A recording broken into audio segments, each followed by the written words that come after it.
The gunshot didn't sound like the movies.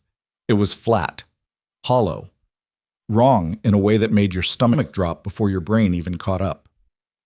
Glass exploded from the ceiling of Mercy Vale General's main lobby, and 43 people hit the floor in the same half second. Patients, doctors, visitors, security.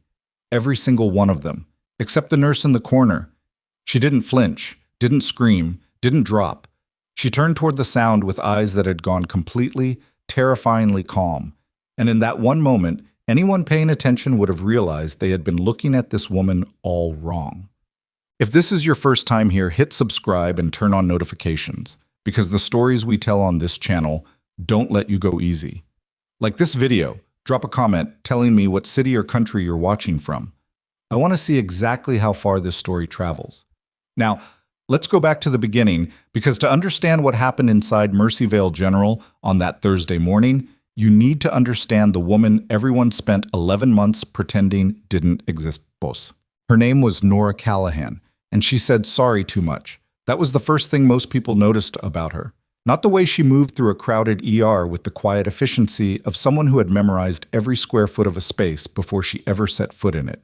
Not the fact that she never lost a patient airway on a bad shift, not once, in 11 months of working trauma.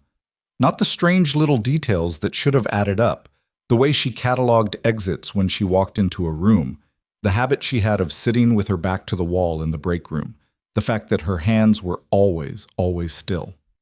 No. People noticed that she apologized. Sorry, Dr. Holt. I just wanted to flag that the patient in Bay 4 has a pressure reading that's trending. Callahan. Dr. Marcus Holt didn't look up from his tablet. He was 38, broad-shouldered, and had the particular brand of confidence that came from never once having been seriously wrong about anything he could remember. I have 7 years of emergency medicine. You have 11 months. I'll flag what needs flagging. Of course, sorry. She stepped back. She wrote the number in her own notes anyway. The patient in Bay 4 coded 40 minutes later. They brought him back, but it was close. Closer than it needed to be. And Holt stood over the resuscitation calling orders like a man conducting an orchestra, and afterward he accepted a cup of coffee from the charge nurse and said nothing to Nora at all. She documented everything. She always did. Mercy Vale General sat at the northern edge of Callaway, a mid-sized port city on the Oregon coast where the fog came in heavy off the water every morning, and the hospital's parking garage smelled permanently of salt and diesel. It was a Level 2 trauma center with 412 beds, a newly renovated cardiac wing that administration loved to photograph for brochures, and a security infrastructure that had not been meaningfully updated since 2009. Nora had identified 14 specific vulnerabilities in that infrastructure within her first month. She had submitted written requests addressing 9 of them. She had received responses to 2, both rejections, both citing budget constraints, both signed by the same name. Director of Operations Garrett Finch, a compact man in his early 50s with silver hair and the practiced warmth of someone who had been managing people rather than leading them for so long that the difference had stopped mattering to him. Nurse Callahan. He'd said her name like he was reading it off a list. We appreciate your enthusiasm. Security operations are handled by a dedicated team. Nurses are encouraged to focus on patient care. With respect, sir, the East Corridor camera has been offline for 6 weeks. The emergency exit on sub-level 2 doesn't latch properly. Anyone who wanted to... Thank you, Nurse Callahan. She had stood in his doorway another 3 seconds, watching him return to his monitor, and then she had walked away. She didn't slam the door. She never did anything like that. But in the elevator going back down to the ER, she pressed the button for the ground floor and stood very straight and let out a single controlled breath through her nose. The kind of breath that didn't look like anything from the outside but was doing a very specific job on the inside. 11 months. She had been doing this for 11 months. Before that, she had been doing something else entirely. Something she did not put on her resume, did not mention in interviews, and did not discuss with coworkers who asked about her background over lunch. I was in the service, she would say, and when they asked which branch, she would say, Army. And when they pressed, because people always pressed, she would smile in a way that was perfectly pleasant and completely opaque and say, Supply logistics, boring stuff. More coffee? Nobody pushed past that. She had learned a long time ago that if you were quiet enough, patient enough, unremarkable enough, Most people would fill in their own story about you and then feel vaguely proud of themselves for figuring you out. They always got it wrong. The ER at Mercy Vale was not a gentle place, and the staff who'd worked there more than a year had a particular attitude toward newcomers. Not cruel exactly, but testing, watching, waiting to see how much pressure a person could take before they cracked or quit. Nora had passed that test quietly and completely. She was efficient, she was steady, she handled the brutal hours and the difficult cases without complaint, and she asked for help when she needed it, which was less often than anyone expected. What she hadn't passed was the other test, the social one. She didn't drink at the after-shift gatherings at the bar on Harbor Street. She didn't participate in the group chats with the meme exchanges and the venting about management. She ate lunch alone more often than not, and when she joined the table in the break room, she listened more than she spoke. And when she spoke, it was usually to say something practical and a little too precise. "She's weird," said Danielle Osei, one of the senior nurses, not unkindly. "Like competent but weird, you know?" "She's fine," said Travis Gould, a paramedic who sometimes shared shifts. "Just quiet. She apologizes constantly and then does whatever she was going to do anyway," Danielle said. "Have you noticed that? She says sorry and then just proceeds. It's unsettling." Travis thought about it. "I mean, she's never wrong, though." "That's what makes it unsettling." There was a unit of Marines stationed temporarily at the National Guard facility 8 miles north of Callaway, a combat search and rescue training rotation, 12 men and women running drills in the surrounding terrain. 4 of them came into the ER on a Tuesday with a twisted ankle, a mild laceration, and 2 cases of what the corpsman described as probably just dehydration, but Sergeant Holloway made us come in. Sergeant Dale Holloway was 34, rangy, with a jaw like a concrete block, and the particular energy of a man who had spent so much time being the most capable person in a room that he'd stopped checking. He spotted Nora at the triage station and made a judgment call in about 4 seconds. "Hey, sweetheart, any chance we can move this along? We've got a training schedule."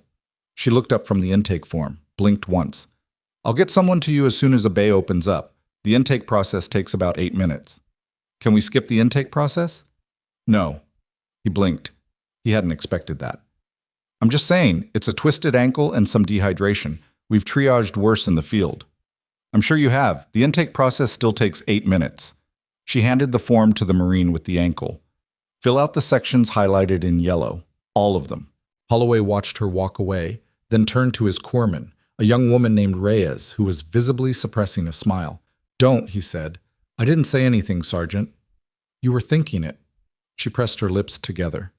"I was thinking that she didn't blink when you called her sweetheart, which most people do." Holloway looked back at the triage station.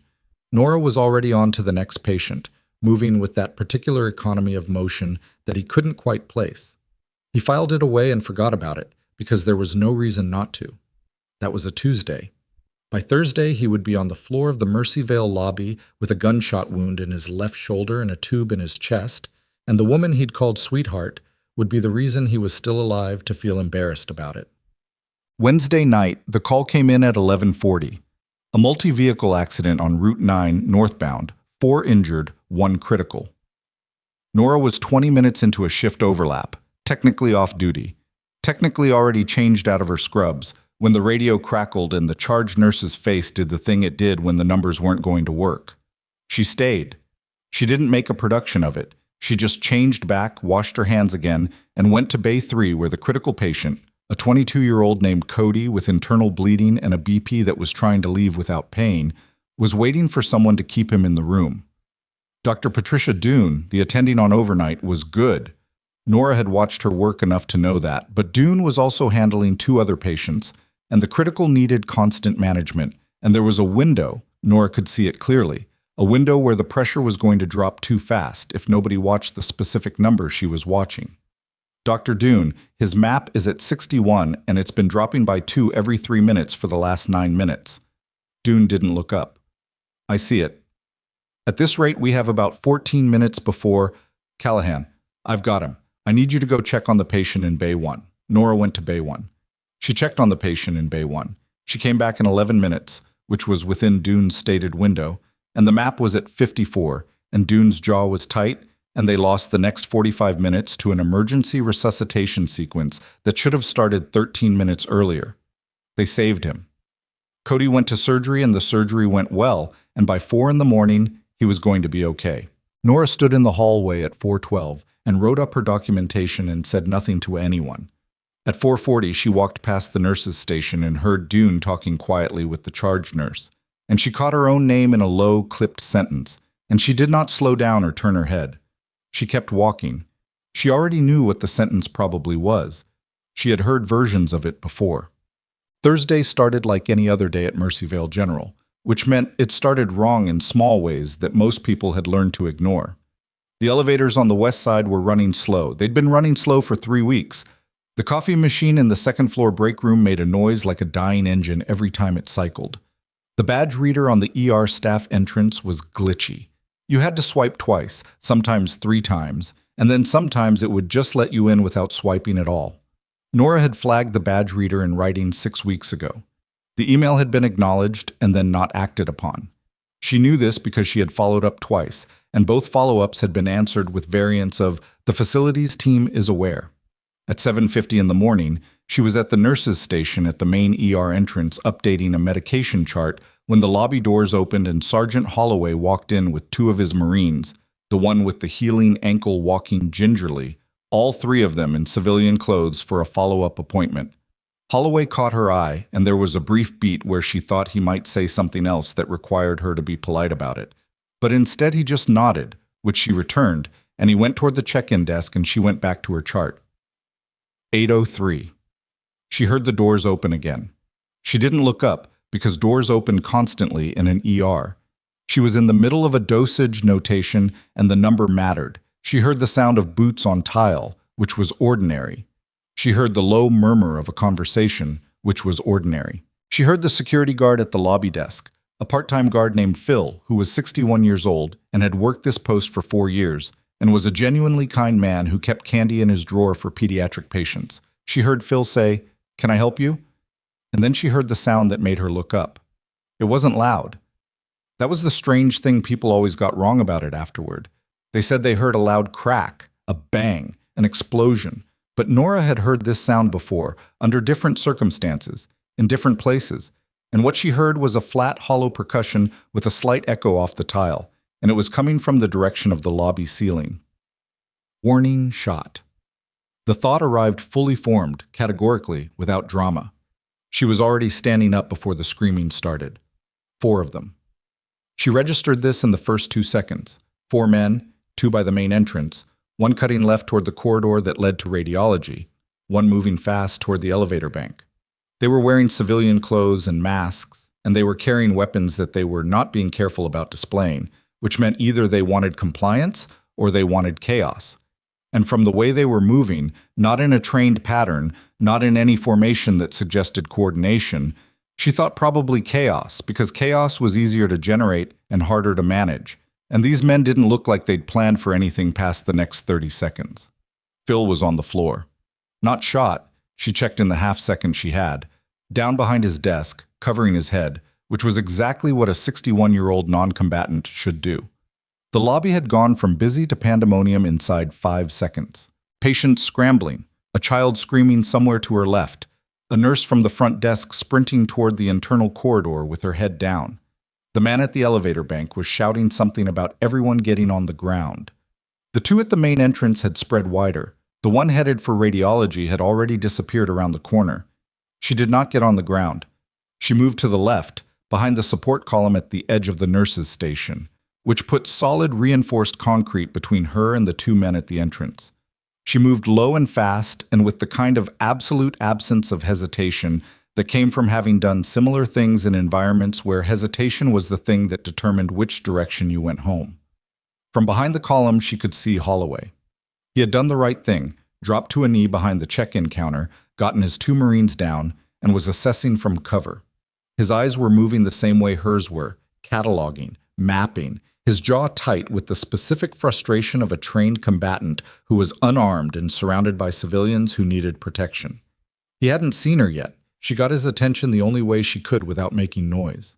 2 fingers, eyes. Elevator bank. 1 man. She watched his face go completely still. He stared at her for a full second longer than was comfortable, and she could see him working through it, the series of questions that didn't have quick answers, and then he gave her a single, micro nod. She held up 4 fingers, counted 1, 2, then pointed toward radiology, 3, then pointed at the 2 by the door, 4. The position closest to the corridor had already moved, cutting toward the patient waiting area. Holloway's eyes said, "How do you know that?" Her eyes said, "Not now." She was already moving again. The patient waiting area was where the worst of the panic was concentrated. A dozen people jammed toward the wall, a toddler who had gotten separated from her mother, and was standing in the middle of the floor, making the particular frozen, bewildered face of a child who doesn't understand what's loud. An elderly man with an oxygen cannula who couldn't move fast and was halfway behind a chair. The man who'd broken away from the entrance group, shorter than the others, the one whose hands were shaking, which was the most dangerous kind of nervous, was moving toward them. Nora stepped out from the hallway door at the edge of his peripheral vision and said, in a voice that was conversational and absolutely level, "Hey." He spun toward her. "There are cameras on you from 4 angles," she said. She didn't raise her hands. She didn't raise her voice. She kept her face completely neutral. "Whatever this is, it's already documented.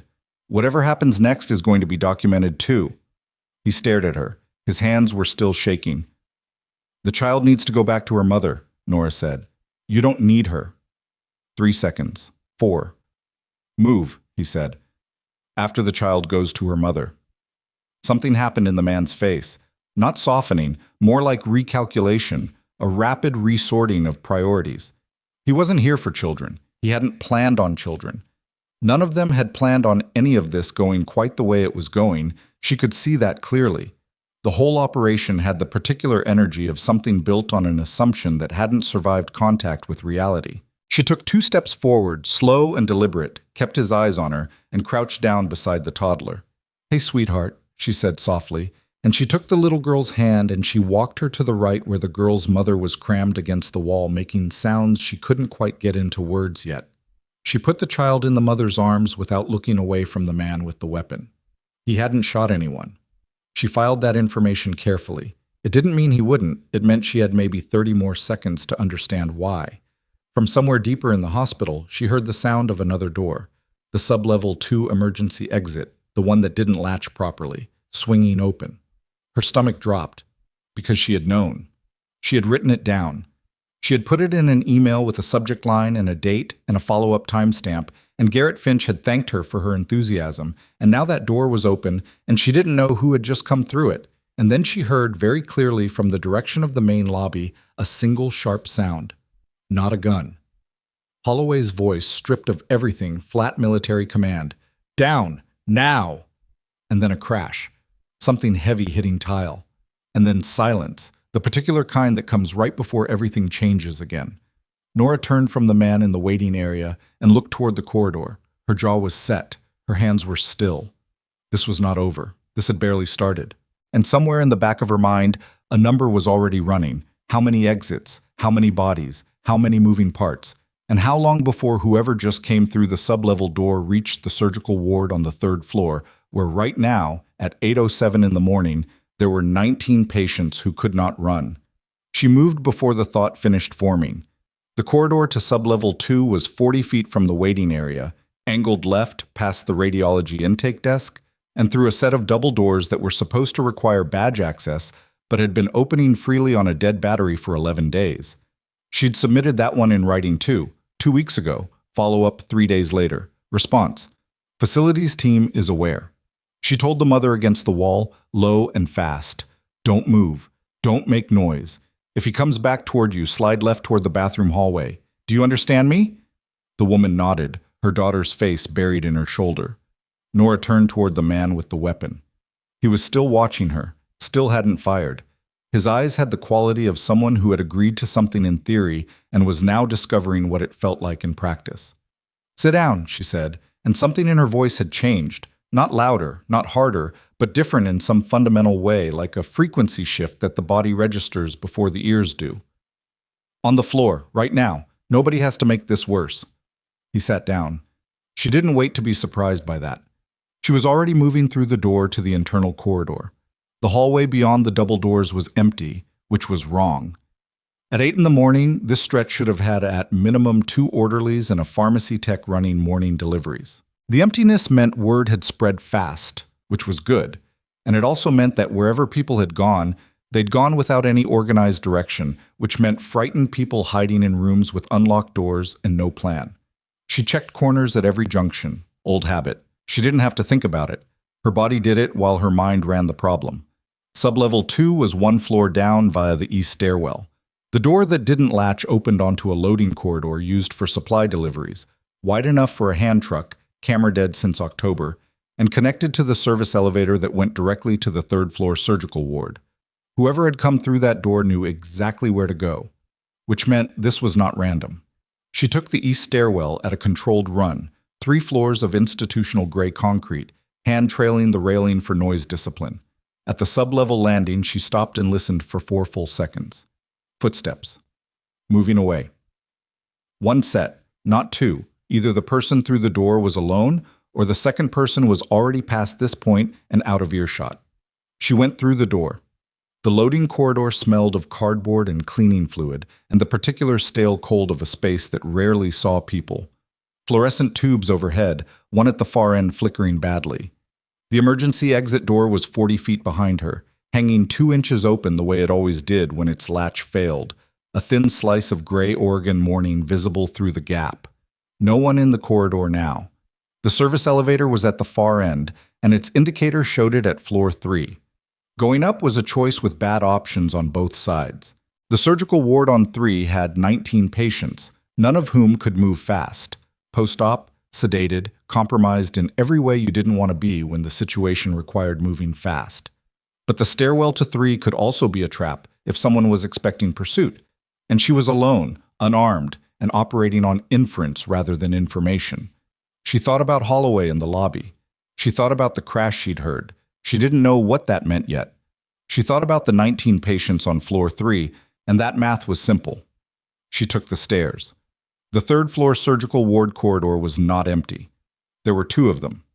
One she recognized from the lobby, the one who'd gone left toward radiology when they first came through the doors, now standing at the nurse's station with his weapon raised, going through a computer terminal with his left hand while he watched the hallway with his right.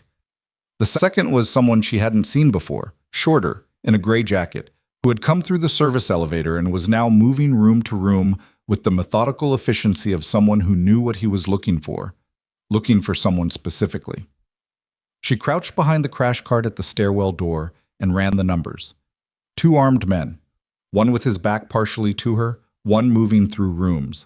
19 patients, 8 nursing staff who should be on this floor, at least 3 of whom were almost certainly still present because she'd seen no one coming down the stairwell ahead of her and the elevator had been occupied.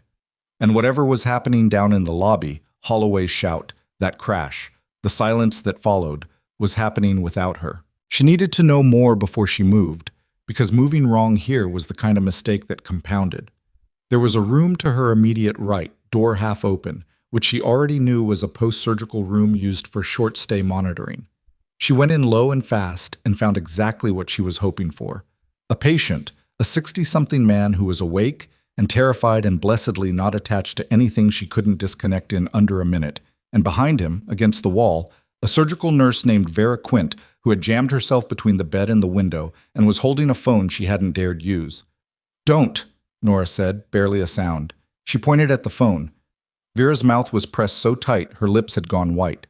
She nodded. Nora held up 2 fingers, pointed left for the man at the nurse's station, pointed right for the one moving room to room.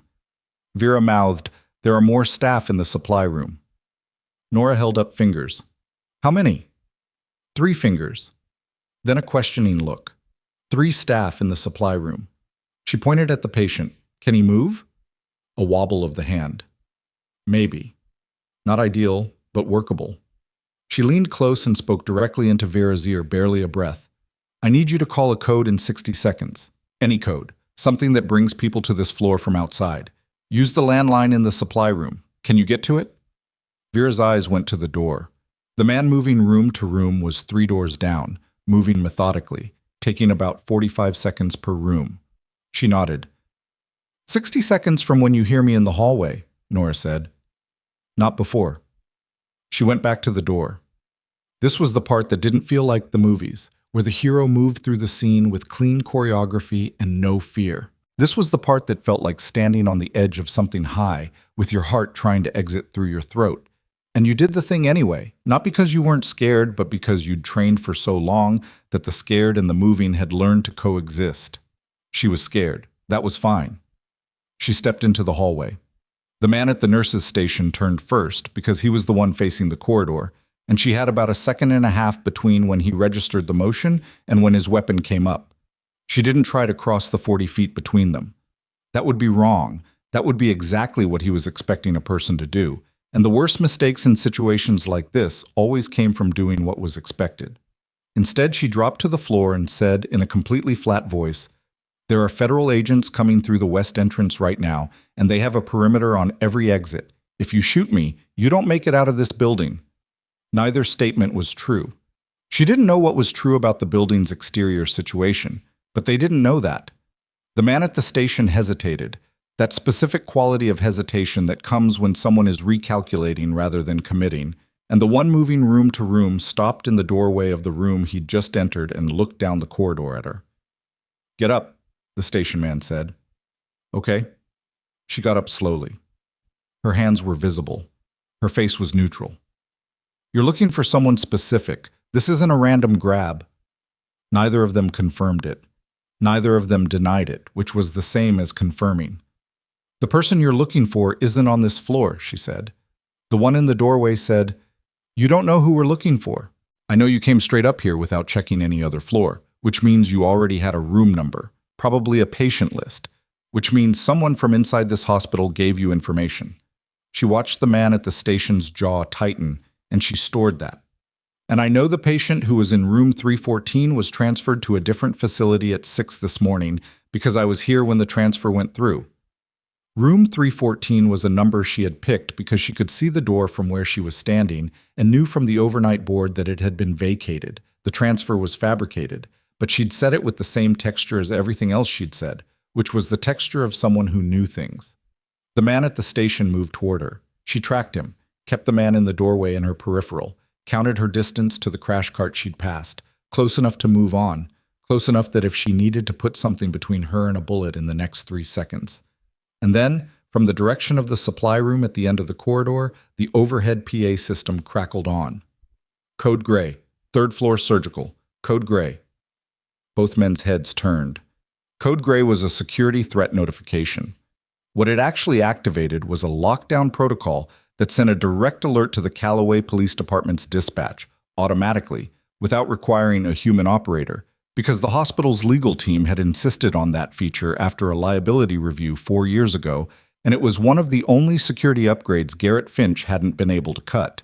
Nora knew this because she had read the security manual in her first week, all of it, including the appendix. The man at the station turned back to her and his face had changed. The hesitation was gone, and what replaced it was the specific look of a man who had run out of options and was in the process of deciding what that meant. "Down," he said. "On the floor. Now." She went down because that was the right move, because they were reordering their priorities and she needed them focused on the exits, not on her, and because whatever Vera had just done had set a clock running, and sometimes the best thing to do when you'd set a clock running was to not be standing up. They moved fast. Both of them, back toward the service elevator, communication that was more motion than words, the kind of nonverbal efficiency that told her these two at least had worked together before. She waited until the elevator doors closed. Then she stood up, went to the supply room, knocked twice, and said, "It's the ER nurse. They're gone. Code Gray's active. I need someone to help me check every room on this floor for staff before the lockdown seals the stairwells." The supply room door opened. 3 nurses, 1 surgical tech, all of them with the flat, wired eyes of people who had been surviving on adrenaline and silence for the last 10 minutes. "Is anyone hurt?" she asked. "No," said the one in front. Compact, 40s, a name tag that read R. Tamboli, RN. She was looking at Nora with an expression that was 1 part gratitude and 2 parts bewilderment. What did you just—" "Not yet," Nora said. Patients first. Can you check rooms? Tamboli nodded once and started moving. The others followed. Nora went to the window at the end of the corridor. From 3 floors up, she could see the south side of the hospital's exterior, the parking structure, the service road, the access gate that was standing open when it should have been closed. 2 vehicles were pulled up to the curb in the ambulance bay in a way that blocked the standard egress route, and she could see people in the parking structure moving in a way that wasn't random. Not police, not military, not yet, but also not all of the attackers inside the building, which meant the operation, whatever it was, whatever its target, had a component outside. A second layer. Something she hadn't accounted for, something none of the 4 men inside the hospital were going to tell her voluntarily, and something that the code gray would either trigger or accelerate but not necessarily stop. She ran it forward. Someone inside the hospital had provided information. Specific room information, patient information. This wasn't a robbery. You didn't come through a hospital emergency exit at 8 in the morning for money. Not when the pharmacy was on sub-level 1 and accessible from a different entry. This was a targeted operation with an inside source, which meant the man on floor 3 looking for room 314 hadn't gone there by accident. Her mind went to Garrett Finch. She didn't want it to. She pulled it back. She didn't have enough to follow that thread yet, and following threads you didn't have enough information to follow was how you ended up wrong about something consequential. She went back to the stairwell. The lobby situation was the center of gravity. Whatever was happening there was determining the shape of everything else, and she'd been on the edges of it for the last 8 minutes with incomplete information. She needed eyes on the lobby. She needed to know who was down, who was upright, and what the 4 men inside, now separated, now partly retreated, now hearing sirens that were almost certainly starting to converge on the building's exterior, were going to do next. She went down. The crash she'd heard from the lobby had been Holloway taking down the man at the elevator bank. She got the picture in fragments as she came through the internal door at the back of the lobby. Holloway standing, one hand pressed to a cut above his eyebrow that was bleeding freely and colorfully, but wasn't structural, one Marine named Taft sitting against the wall with a split lip, and the body language of someone who had recently been in a fight and hadn't entirely minded. The man from the elevator bank was on the floor, face down, zip-tied at the wrists with the plastic restraints from the security station's emergency kit. Phil had zip ties. Nora had noted that her first week. Phil kept the emergency kit organized and current, which was why she always said hello to Phil. The man she'd left sitting in the waiting area was also on the floor, also zip-tied, courtesy of Taft, who had moved from the check-in counter while Nora had been in the corridor and apparently handled it with the kind of cheerful efficiency that came from 6 years in the infantry. 2 of the original 4 were accounted for. The one who'd gone toward radiology and the one from sub-level 2, the man in the gray jacket, were not. Holloway looked at her when she came through the door, and his expression did something complicated. "You went upstairs," he said. Not a question. 2 on the surgical floor. They went back down the service elevator when the code gray triggered. She crossed the lobby, checking the crowd as she moved, who was injured, who was mobile, who was in shock, and standing up about it, which was its own kind of danger.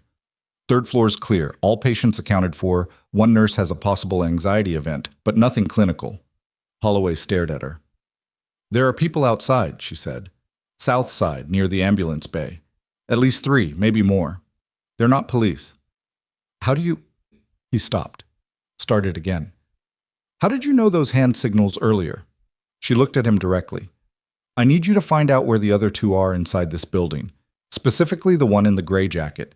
He came in from the service entrance. He knew this facility." "That's not—" "I asked you a question. I know, and I need you to find the man in the gray jacket." The lobby had about 30 people in it, patients, visitors, 2 hospital volunteers in their teal jackets, 3 staff members who hadn't made it to the internal corridors. Phil was back on his feet behind the security desk, looking ancient and resolute.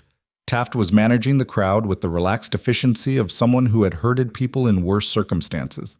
The remaining Marine, a woman named Dr. Reyes, who had apparently spent the last 12 minutes calling for backup on a cell phone while staying very low and very still behind the information kiosk, stood up when Nora came near and said, "CPD is 6 minutes out. National Guard duty officer has been notified. They're spinning up a response team." "Federal notification?" Nora asked. Reyes looked at her with the same uncertain expression Holloway had. I'm not the one who would. Code Gray automatically alerts state emergency management. They'll loop federal if the situation warrants. What's the duty officer's read? Reyes's mouth opened, then closed. He said, stand by. Tell him there's a person of interest on this facility's administrative staff, Nora said. Whoever planned this had internal access to patient transfer records. That's not a maybe, it's a specific. Reyes looked at Holloway. Holloway's jaw was working. The cut above his eye had clotted, but the blood had dried in a line down his temple, and his face had the look of a man who was revising something at considerable speed. Who are you?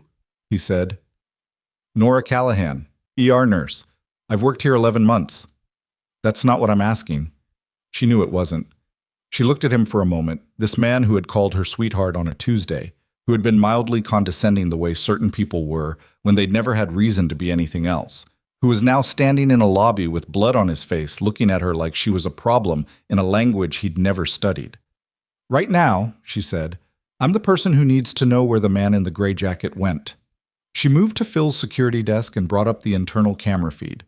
The system was old, 2009 old, exactly as old as her maintenance requests had indicated, the same system she had documented the dead zones in across 3 separate written submissions.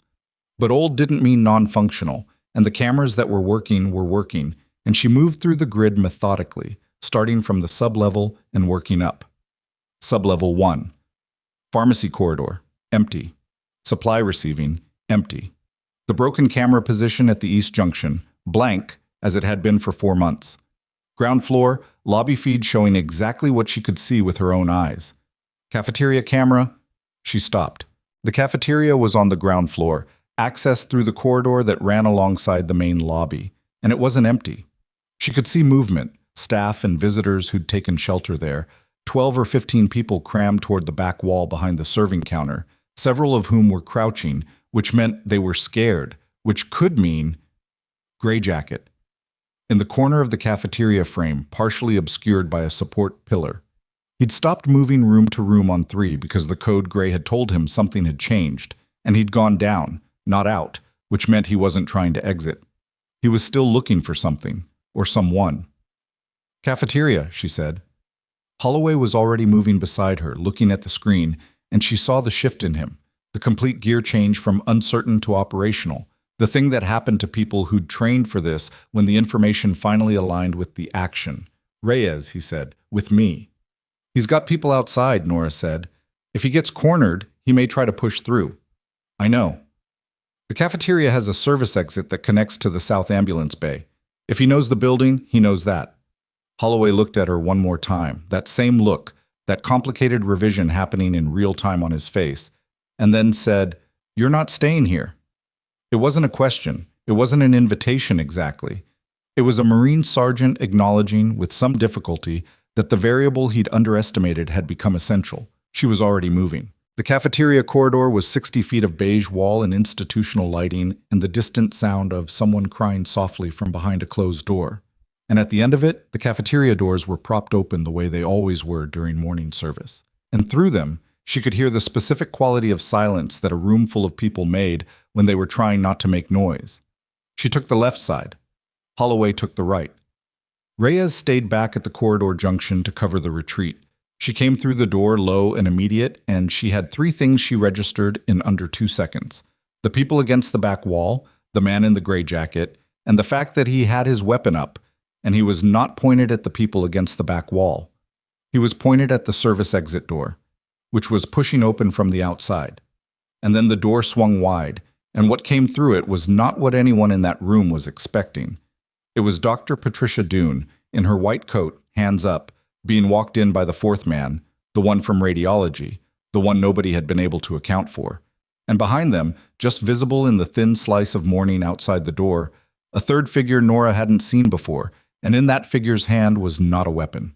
It was a laptop, open, running, and on the screen, even from this distance, even in the bad light of an Oregon morning, she could see the Mercy Vale General administrative interface, the internal system, the patient database, and it was logged in. Logged in as Director of Operations Garrett Finch. The laptop screen was the thing she couldn't stop looking at, because it meant the whole geometry of the situation had just changed. Not a robbery, not a hostage scenario for ransom. Someone had paid for access, paid for someone inside to leave a door open, leave a system logged in, leave a trail of ignored maintenance requests that turned a secured facility into a sieve, and that someone was standing 12 feet from her in a gray jacket with a weapon in his hand and a very specific piece of information loading on a screen outside. Patient records. She could see the query string from here. A name search, filters applied. She filed it, moved. The man in the gray jacket had not yet registered Holloway coming through the right side of the cafeteria doors, because his attention was split between Dune, who was not cooperating quietly. Her hands were up, but her jaw was set in the way of someone cataloging every face in the room for future legal reference, and the man outside with the laptop, who was talking in a low, rapid stream that carried urgency but not the specific words. Nora moved left along the serving counter, low, using the counter as cover, closing distance in the 3 seconds that the gray jacket man's attention was divided. He caught the motion at 8 feet. He turned, weapon tracking, and she was already inside the angle, close enough that the muzzle was past her shoulder before he completed the pivot. And what she did next was not elegant, and it was not fast in any cinematic way. It was 2 specific things executed in sequence. Her left hand on his weapon hand, redirecting, and her right elbow finding the soft point below his sternum with the kind of force that temporarily removed the question of what a person's lungs were going to do next. He folded. The weapon hit the floor. She kicked it 10 feet to the left without looking at where it went, because looking at where it went meant looking away from him, and he was still a problem. I was on his knees, both hands at his midsection, trying to renegotiate his diaphragm's position, which bought her approximately 4 seconds before the choice about what to do next became urgent. Holloway was on the man from radiology before he finished processing what he'd just watched. Reyes was through the cafeteria door and moving toward the service exit, toward the man outside with the laptop, who had started to pull the door shut from the outside the moment the situation in the cafeteria stopped, looking controlled. He didn't make it. The door caught on Reyes's boot and she shouldered through, and Nora heard a brief exchange outside. One sharp command, one silence, the sound of something hard on concrete, and then Reyes's voice, level, saying, "Down, stay down." 3 seconds later, Reyes was back through the door. "Got him," she said, slightly out of breath. He dropped the laptop. Nora looked at the service exit and thought about the other figures she'd seen outside. How many more out there? 2 I could see, both running toward the south gate when I came through. Running meant they'd heard sirens. And from somewhere out front, not close yet, but not far, the first siren was audible through the cafeteria's exterior wall, a sound that changed the room the way weather changed a room. The collective exhale of 40 people who'd been holding it for 22 minutes. Nora crossed to where Dune was standing. Dune was white around the mouth, and her hands were still raised slightly, even though the immediate cause was neutralized, the body running a few seconds behind the mind's acknowledgement that the acute threat had passed. Her eyes went to Nora and stayed there with an expression that had several things in it, none of which were simple. "Are you hurt?" Nora asked. "No." Then after a half beat, "I don't think so." "Sit down."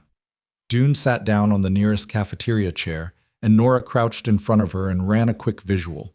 No torn clothing, no blood visible, pupils equal and reactive when she passed her hand near Dune's face. Fine. Shaken, which was appropriate, but physically intact. Behind her, Holloway was managing the man from radiology, and Taft.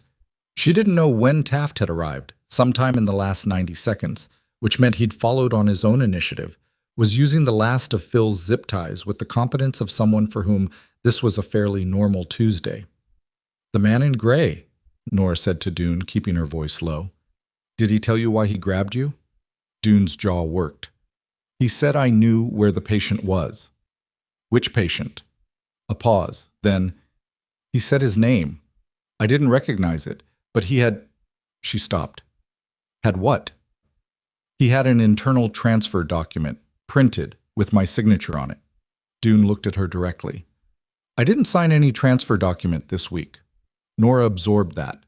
Didn't show what it meant to her, because what it meant was that this went deeper than a logged-in system and an unlocked door.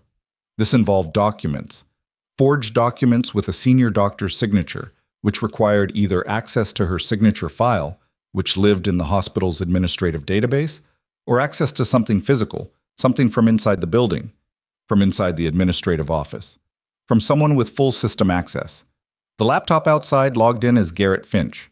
She stood up, crossed to the service exit, stepped outside into the morning, and looked at the laptop on the ground where Reyes's man had dropped it. The screen had gone to the lock screen after 30 seconds of inactivity, but the previous query was still visible in the address bar. Internal URL, patient database, search function. She didn't touch it. Evidence was evidence, and she'd spent enough time in environments where people contaminated scenes by moving the things they should have photographed. She took out her phone and photographed the screen. Then the man on the ground, who was in his late 20s, nondescript, the particular nondescriptness of someone who had been chosen specifically for it. Then the surrounding area, the open gate, the vehicles that had been pulled into the ambulance bay.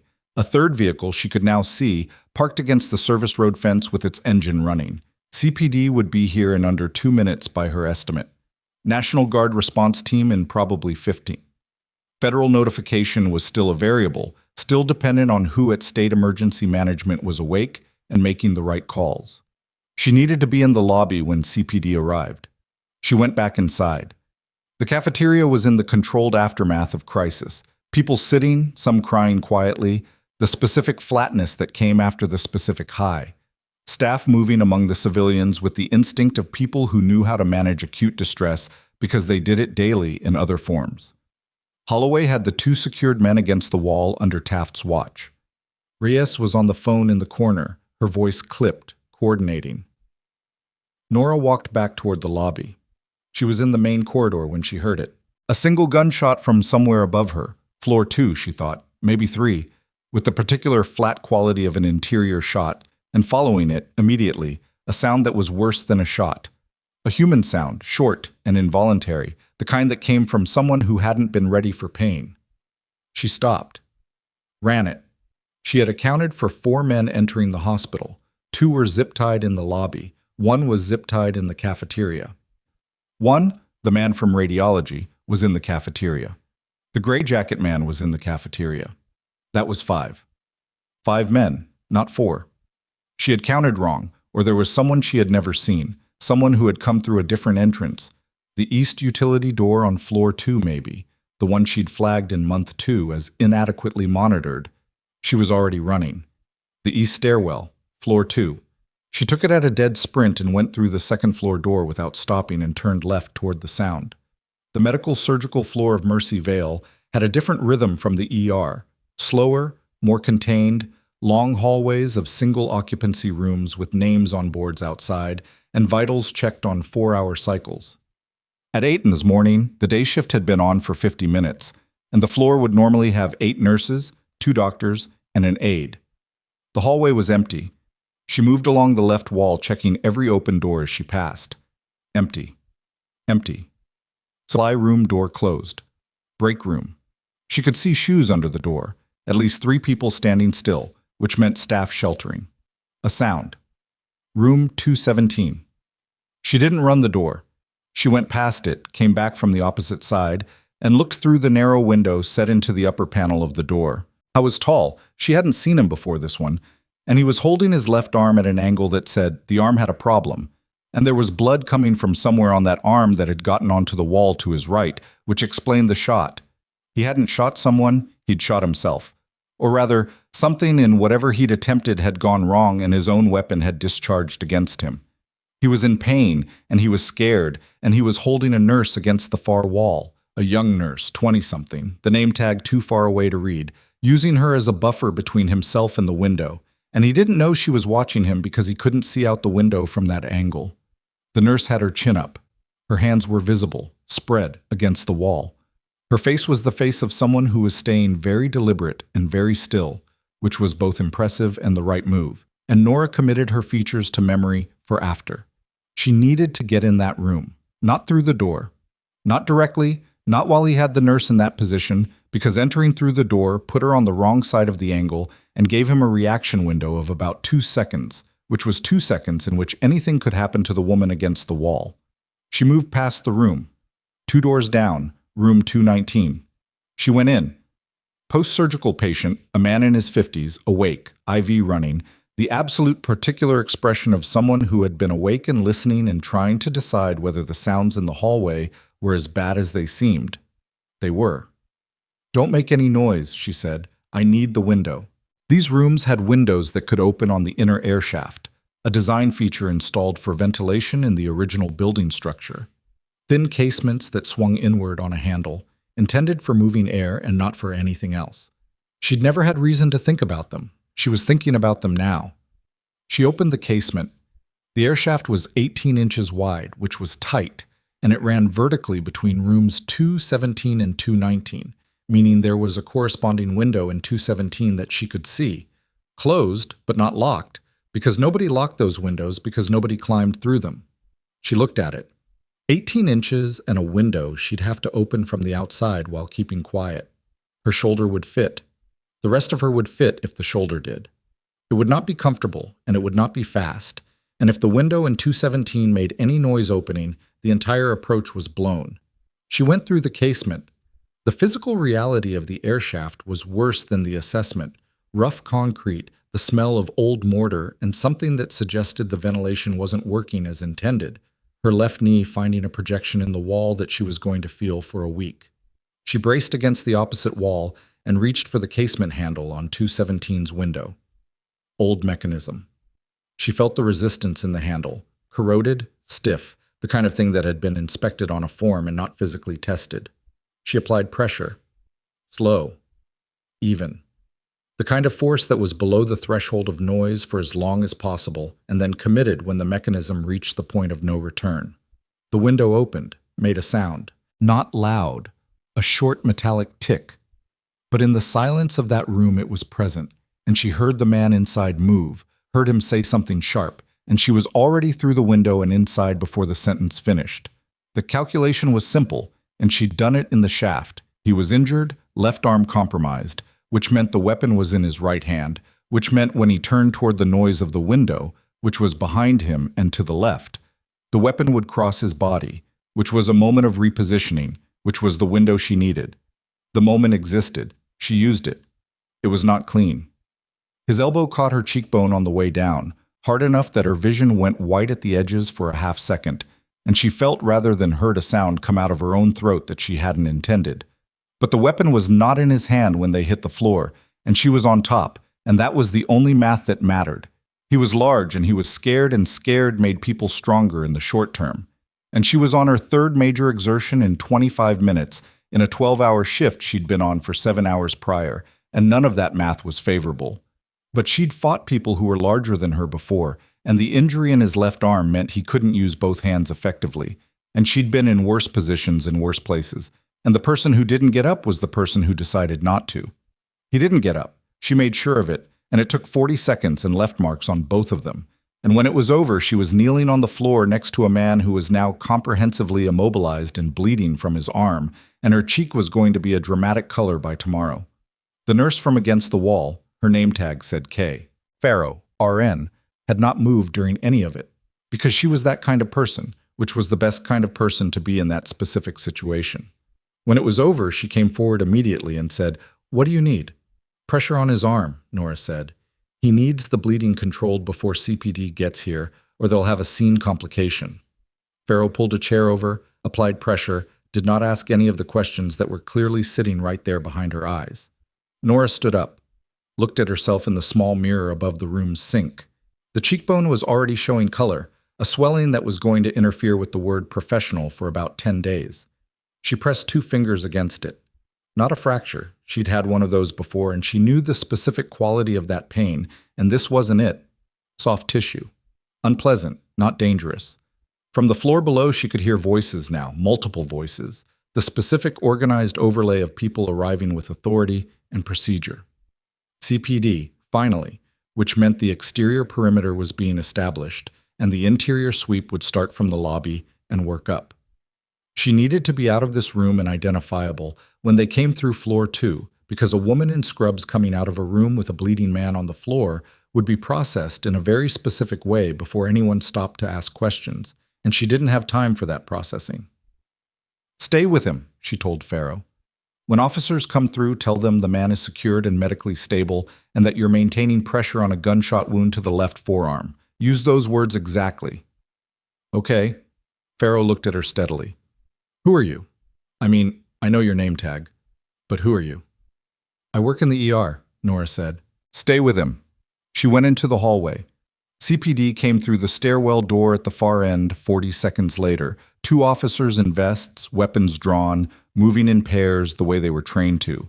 And she stood in the center of the hallway with her hands visible and her badge on her lanyard turned forward and said her name and her role and what was in room 217 in 2 sentences. The officers were professional. They processed it fast. By the time she was in the lobby, CPD had 6 units on site, a supervisor establishing command in the parking structure, and 2 of the 4 original lobby occupants being transferred to transport. Holloway was in conversation with the supervisor, or rather, the supervisor was attempting to have a conversation with Holloway, and Holloway was giving him the minimum information while looking at other things, which was a particular kind of military communication that Nora recognized as not done yet. He turned when she came in. He looked at her cheek. Room 217, she said. 5th man came in through a separate entry. He's secured. There may be more outside. Reyes saw 2 figures by the south gate that weren't accounted for. Holloway relayed that to the supervisor, didn't stop looking at her. You went through a window, he said when the supervisor had moved away. Air shaft, technically. You climbed through a hospital air shaft. It was the best angle. He looked at her for a long, specific moment. The cut above his eye had stopped bleeding and was starting to do the thing that cuts on foreheads did after an hour, caking and pulling and looking worse than it was. There was something different in the way he was looking at her. The evaluation had changed, but she couldn't yet tell what it had changed to. Reyes called the duty officer, he said. They're sending a team. Good. Not CPD, not National Guard. He paused. Federal Tactical. She absorbed that. How long? 20-25 minutes. He paused again. The duty officer asked who the person on site was who coordinated the code gray and cleared floor 3. She said nothing. I told him it was a nurse, Holloway said. He said that didn't make sense. I said I was starting to agree. She looked toward the CPD supervisor, who was on his radio with the expression of a man receiving information that was expanding faster than his organizational structure had prepared for. The cafeteria had been swept. Floor 3 had been rechecked and confirmed clear. The 2 men from the south gate, CPD had found one of them in the parking structure and the second had apparently not gotten far, since he was currently being managed by an officer near the south access road. 6 accounted for. 5 inside, 1 outside. Possibly more she hadn't seen. The laptop outside, she said. Did anyone? CSU is on it. Don't touch it. I photographed the screen. Holloway's expression did the revision again. Before or after you went through the air shaft? Before. He exhaled through his nose. Of course you did. From across the lobby, Phil, steady 61-year-old Phil, who kept zip ties in his emergency kit and candy in his drawer, caught her eye and gave her a single nod with the gravity of a man who had seen something he was going to be thinking about for a long time. She nodded back. The lobby had started the process of becoming a scene, which meant yellow tape and documentation and the slow institutional grinding of law enforcement procedure, and in the middle of it, she found an empty space by the far wall and stood there for 90 seconds with her hands at her sides and did the things she had learned to do in very different circumstances. She let the adrenaline metabolize without acting on it, let her heart rate drop on its own schedule without forcing it, accepted that her hands were shaking slightly in a way that would stop in 3 minutes, and not before. 3 minutes and 12 seconds, as it turned out. She was on her way to check on Phil properly. He'd been on his feet for 40 minutes after hitting the floor, and she wanted to do a quick assessment when her radio crackled, not her personal radio. The nursing staff radio on the station desk, which someone had left on in the evacuation. Trauma call. Not from outside. From within. Floor 2, room 211. She knew that room. Post-surgical 48-hour monitoring case, a patient named, she ran the board in her head, a patient who'd had a chest procedure, a wedge resection, late-stage complications from a prior injury, whose monitoring should have been done at 7:45 by the overnight shift, and she didn't know if that had happened before the situation started.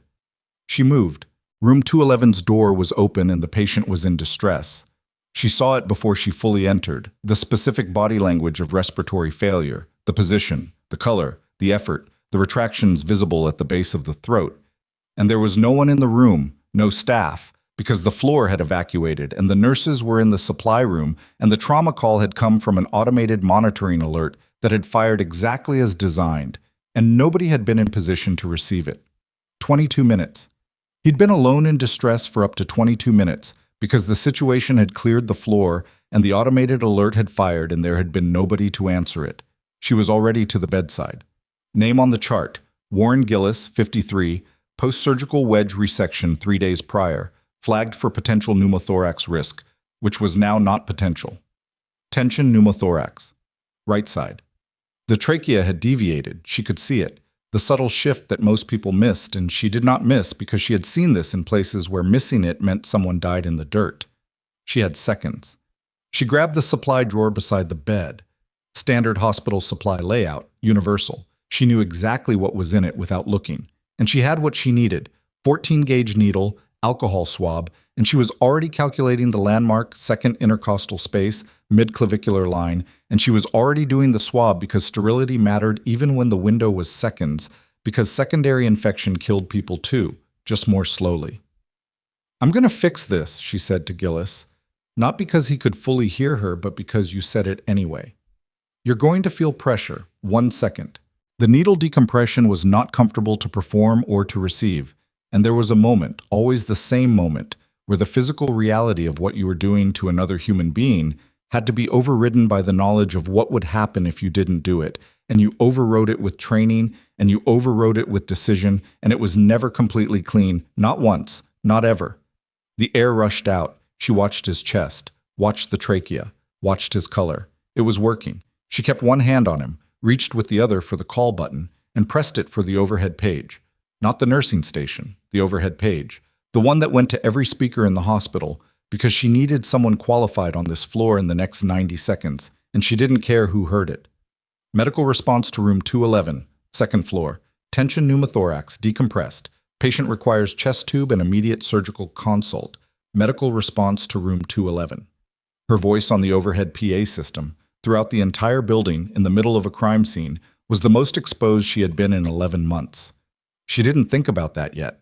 She was watching Warren Gillis's color come back, slowly, imperfectly, the way it always happened, not the clean reversal that people imagined, but the gradual, uneven return of perfusion to tissue that had been starved of it. And she was talking to him in a low, steady voice about nothing in particular, keeping his attention, keeping him present, because conscious was better than not conscious, and she needed him to stay awake for the next 90 seconds. "You're doing great," she said. "Breathe, slow, slow. I've got you." Footsteps in the hallway, running. Vera Tamboli came through the door first with the crash cart, and behind her, Dr. Doon, still in her white coat, still white around the mouth, but functional, completely functional, who took in the scene in 2 seconds and moved immediately to the bed. "Tension pneumo," Nora said, "right side, decompressed 40 seconds ago. He needs a chest tube." Doon looked at the patient, looked at the needle, looked at Nora. "You did this." "Yes." A pause. "Not long." Doon reached for gloves. "Talk me through his vitals for the last 5 minutes." Nora talked her through it. All of it. The position, the tracheal deviation, the saturation read from the bedside monitor, the time from her entry to the decompression. Precise. Sequential. The kind of report you gave to a physician who needed to make decisions, not the kind you patted or softened. Doon listened, didn't interrupt, didn't correct. Tamboli had the chest tube set up out by the time Nora finished, and Doon said to her, "You'll assist." "Yes," Nora said, without hesitation, because this was the work, and the work continued regardless of what had happened in the last half hour. They were 4 minutes into the chest tube procedure when she became aware that they were not alone in the room. Holloway was in the doorway. And behind him, 2 people she hadn't seen before, civilian clothes, federal badges clipped to belts, the specific quality of attention that federal agents had that was different from the quality of attention that local police had, and that most people never got close enough to clock the difference. They were watching her work. She didn't look up. "Almost done," she said to Doon about the procedure, because that was what mattered. The chest tube went in. Gillis's oxygen saturation climbed.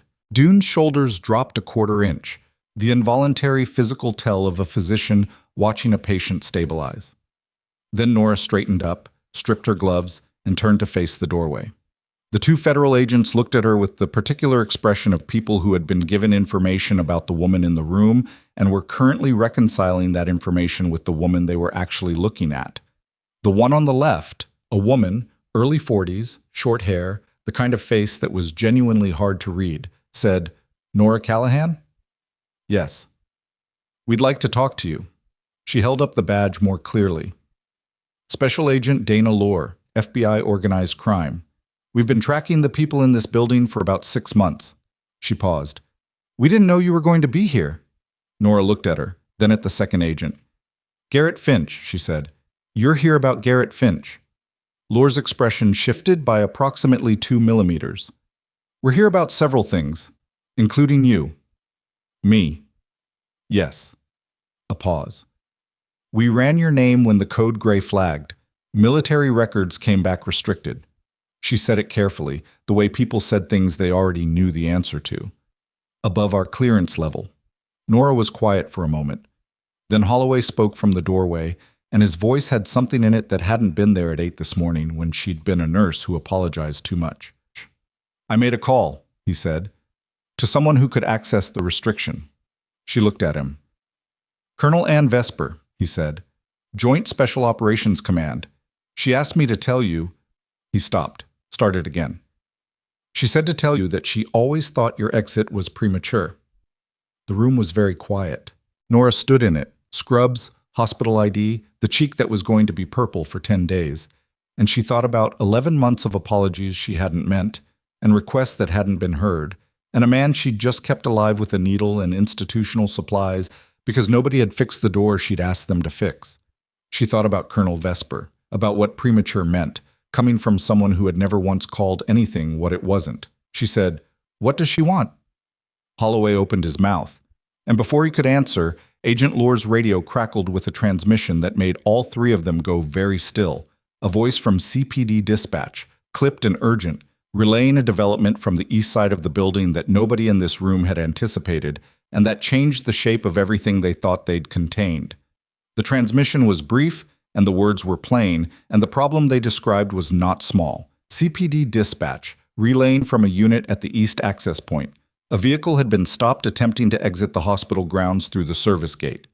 Driver, male, 50s, silver hair, identified by his employee badge as Director of Operations Garrett Finch. Passenger seat. A hard-sided case, combination lock, contents unknown. Finch was cooperative, the officer said, which was the word people used when someone was being so deliberately performatively helpful that it registered as a tactic rather than a character trait. He'd been trying to leave. Not evacuating. Evacuating meant running from the threat. This was the opposite. This was someone who had known exactly when the situation inside was going to resolve and had timed his exit for that window, the 20-minute gap between the code gray and the arrival of Federal Tactical, when CPD was managing the lobby and nobody was thinking about the parking structure. 20 minutes. He'd calculated it to 20 minutes, which meant he'd had real-time information about the operation inside. Agent Lohr was already on her radio, her voice dropping to the clipped shorthand of someone making decisions fast. The second agent, she'd given no name, hadn't spoken, had the quality of a person who was permanently absorbing and cataloging, turned and moved toward the hallway without being told. Nora looked at Holloway. "He was watching it," she said, "the whole time. Looks like. He knew when they went in. He knew when the code gray triggered. He had something that was telling him how it was progressing." Holloway's jaw tightened. An inside feed. The badge reader on the staff entrance. She said it and felt the specific unpleasantness of having been right about something in the worst possible way. "It's been glitchy for months. I flagged it in writing 6 weeks ago." If someone modified the glitch intentionally, if it was logging access patterns and transmitting them, he'd know exactly where every staff member was in the building. And when the lobby cleared, and when floor 3 cleared, and when the cafeteria was the last active zone. She stopped. He was watching his own operation in real time, and he was going to be through the east gate before we finished processing the scene. Lohr ended her radio call and turned back. "They're bringing him in." The case in his car, Nora said. We'll get it open. He wouldn't have it in the car if it was electronic. If it's combination locked, and he was willing to have it with him, it's physical. Documents, maybe drives, but probably documents. The kind you take with you when the digital trail is already compromised. Laura looked at her with the specific expression of a federal agent recalibrating the category she'd placed someone in. You have a background in, I worked in emergency medicine, Nora said, which was true, and not all of what was true. And Laura clearly knew it from the way her eyes moved, but she also clearly understood that there were things that would be said in order and things that would not be rushed. Okay, Laura said, not pushing. Filing. Nora looked at Warren Gillis, who was stable now, whose oxygen saturation was holding, whose chest tube was draining correctly. Dune was managing him with Tamboli, and the room had the contained focus of people doing a specific job correctly, which meant she was no longer the most important person in it. She stepped into the hallway. The hospital had a sound now that it hadn't had at 8 this morning, the layered frequency of institutional aftermath, voices and radios, and the particular percussion of gurney wheels and equipment cases being moved by people who weren't patients. CPD had expanded through the building from the lobby upward. She could hear the systematic process of it from floor to floor, the call and response pattern of a sweep that was finding more than it expected. She went downstairs. The lobby looked like a different place than it had 40 minutes ago. Yellow tape defined a perimeter around Phil's security station where the first shot had been fired. Evidence markers dotted the floor. 3 CPD officers were managing a knot of witnesses near the main entrance, taking statements in the methodical way that would eventually compile into a picture that matched what had actually happened rather than what people thought they'd seen, which was always different. Phil was sitting in a chair someone had brought from behind the desk. He had a cup of coffee and the expression of a man who had decided that the most useful thing he could do was stay exactly where he was. "You all right?" she asked him. "My knees are bad," he said. "That floor is hard." "You went down fast, that was right." 61 years old and I hit the floor in about half a second. He considered this. "I think I've been scared before without knowing it." She sat down in the chair next to him because her legs had made a decision independent of her brain, and for 60 seconds she just sat there with Phil and looked at the lobby and breathed. "The little girl," he said, "the one that was standing in the middle of the floor. She's with her mother. She's fine. I saw what you did, moving her." He paused. "I saw all of it, actually. I was behind the desk, but there's a gap at the bottom." "I know. I noticed that when I started here. It's a good gap." He looked at her sideways. 11 months, and you never said anything." "I said a lot of things, to the wrong people." Phil made a sound that wasn't a laugh, but was adjacent to one. Then he said, more quietly, "That man, Finch. He came through the lobby at 7:30 this morning, before the shift changed. I thought it was strange because he never comes in early." She turned to look at him. "He went to the security station," Phil said. "My station. I was in the back doing the log handover, and he came in, and I heard him at the terminal for about 2 minutes, and then he said good morning when I came out like it was nothing." "Did he touch the badge reader panel?" Phil's eyes changed. "The interior panel, yes. The one that controls the monitoring settings." She stood up. Laura was near the main entrance, and Nora crossed to her directly. The badge reader modification wasn't remote. It was done this morning, on-site, at the security station terminal, at approximately 7:30 by Garrett Finch personally. "Your witness is Philip." She glanced at Phil's badge from across the room. "Philip Merritt, current security officer." He was present. Laura turned to her colleague, who was already writing. "Also," Nora said, "the hard-sided case. If this is what I think it is, if this operation was about a patient in this hospital, then whoever the patient is, whoever they needed records on, those records are in that case. Not copies, originals. Because if you're pulling this kind of operation, you don't want copies floating around. You want the only version." "What patient?" Laura asked. "I don't know yet, but the man in the gray jacket was looking for room 314, which was vacated this morning, and he had a transfer document with Dr. Dune's forged signature. That means someone wanted a patient moved or wanted to access a patient who was being moved, and the operation this morning was about intercepting that movement." Laura was quiet for 3 seconds. "We've been tracking a network that's been accessing protected federal witness information through compromised hospital systems in 3 states," she said. This was the third facility. Federal witness. The patient they couldn't find. The empty room.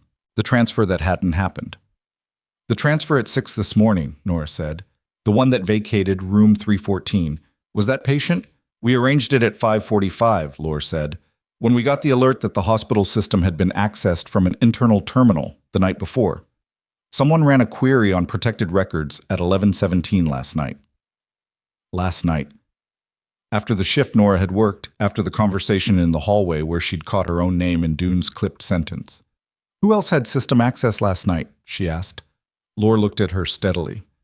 That's what we're establishing. Finch was here this morning at 7:30. The system was accessed at 11:17 last night. Those are two different events.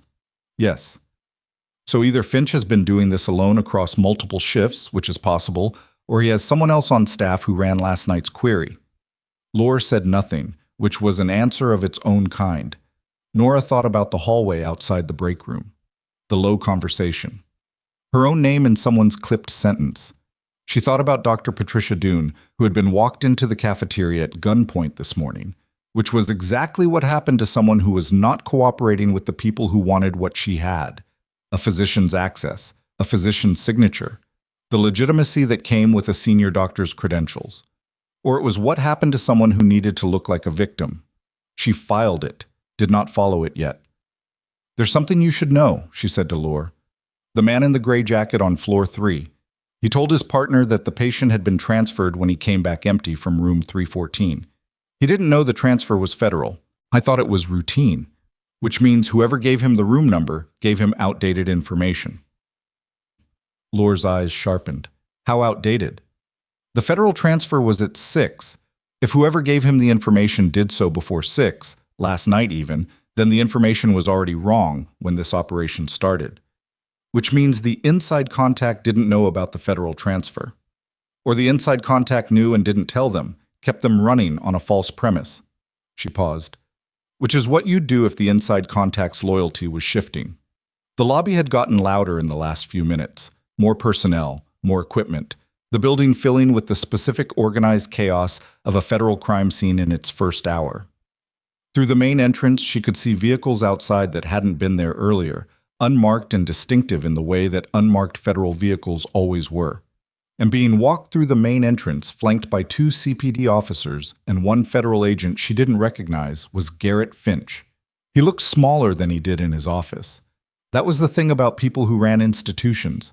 They borrowed size from the institution, and outside of it, on a sidewalk, in handcuffs that were very deliberately placed behind his back rather than in front, Garrett Finch was a compact man in his 50s who had made calculations that hadn't survived contact with the morning.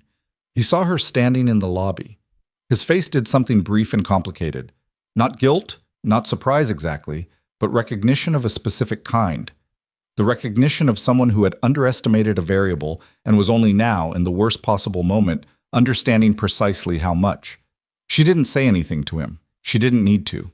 I was walked past her to the command post that CPD had established near the entrance, and she watched him go, and she thought about 6 weeks of ignored emails and 11 months of thank you for your enthusiasm and the East Corridor camera that had been offline for 4 months, not because of a budget constraint, but because it covered the terminal in the security station. He'd taken the camera down himself. She was certain of it. She would tell Lore this in approximately 4 minutes, after she'd confirmed one thing. She went to the security station. Phil watched her without standing up, which she appreciated. She went behind the desk to the terminal he'd described, and she looked at the badge reader panel without touching it, the interior panel, separate from the public-facing reader, which controlled monitoring settings and access logs. It was a standard panel with a standard interface, and there was nothing visually unusual about it. But the monitoring status light, which should have been green for active recording, was amber. Amber meant modified settings, not off, not broken, modified. Set to a non-default state that recorded without flagging the recording to the standard log, which was a feature built into the system for administrative override purposes, and which the installation manual described on page 47 in language clear enough that anyone who read the full security manual would have found it. She had read the full security manual. She went back to Lore. The badge reader panel status is amber. It's been set to administrative override recording mode. Everything that's gone through that reader for however long it's been in that setting has been logged to a separate administrative file that doesn't appear in the standard security report. If Finch has administrative credentials, which a director of operations would, he's been running a private access log of every staff movement in this building.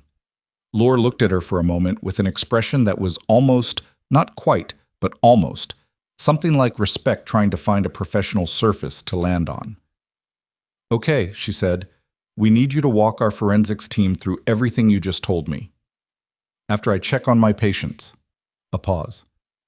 "The patients are being managed after I check on my patients," Nora said again, not loudly, not sharply, with the same pleasant and completely non-negotiable quality she'd used on a Tuesday with a Marine sergeant who'd called her sweetheart.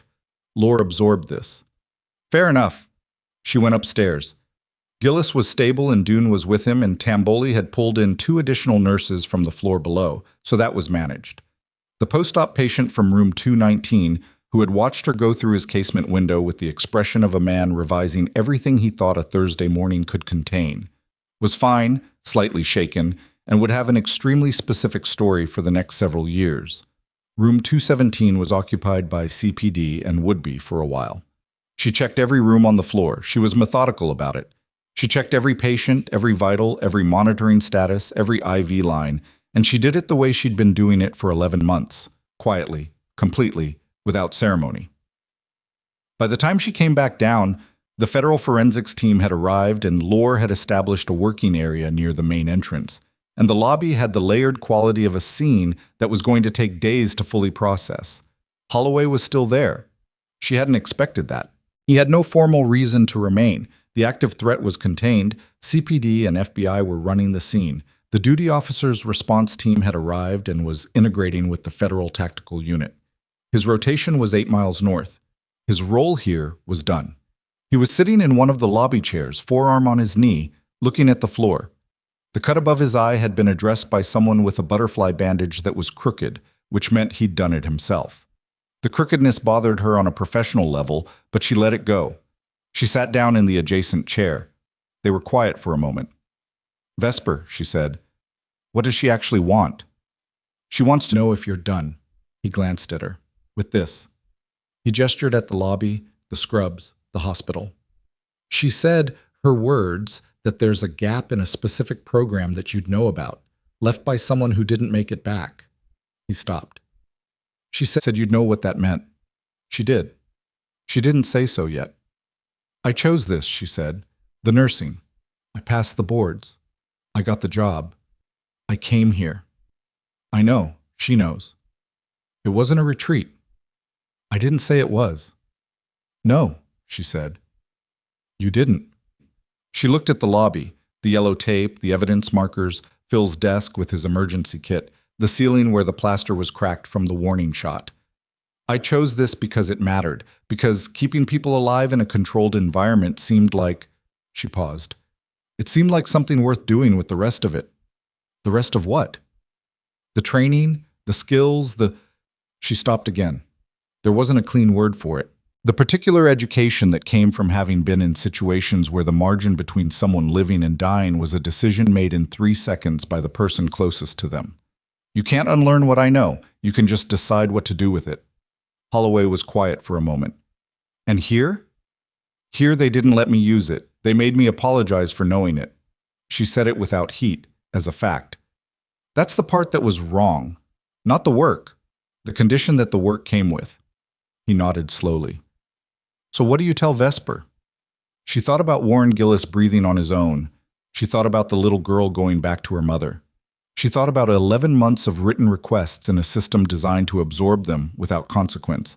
And she thought about the fact that the door that didn't latch had opened this morning and it had never had to. "Tell her I'll talk to her," Nora said. "That's not a yes." "She'll call it a yes." "She can call it whatever she wants. I'll still say what I say when I say it." Holloway almost smiled. Almost. "She said you'd say something like that too." Lore appeared from the direction of this command post. She had a tablet in her hand and the expression of someone who had just received information from forensics that had moved several things from the category of suspected to the category of confirmed. "The case in Finch's car," she said. "Combination locked. but our team opened it. She looked at Nora. You were right. Documents. Original patient records, the protected file, and a second set that we didn't expect. She paused. Financial records. Internal hospital budget documents. Modified versions. He's been running a double set for at least 3 years. Real expenditures in one column, falsified documentation in another. The security maintenance budget shows full allocation. She let that sit for a moment. Every maintenance request that came through his office was logged as completed in the falsified records. Camera repairs, badge reader updates, emergency exit maintenance. Nora was very still. On paper, Lore said, every security concern in this building was addressed promptly and professionally. She looked at Nora steadily. Including yours. The emails, the follow-up emails. Facilities team is aware. Budget constraints. Thank you for your enthusiasm. On paper, in Finch's falsified record, those concerns had been resolved within 48 hours of submission. The money allocated for the repairs had gone somewhere else, into accounts that forensics was now pursuing, and the vulnerabilities had remained deliberately because Finch had needed them. He'd needed the East Corridor camera down. He'd needed the badge reader modifiable. He'd needed the sub-level door to stay unlatched. He'd built them into the system as features, and he'd used the falsified records to make it look like they'd never existed. And every time she'd submitted a request, she'd been documenting, not a negligent administration's failure to respond, but a deliberate cover. She had been, without knowing it, building a paper trail that now sat in federal hands as evidence of what Finch had done and when and to what.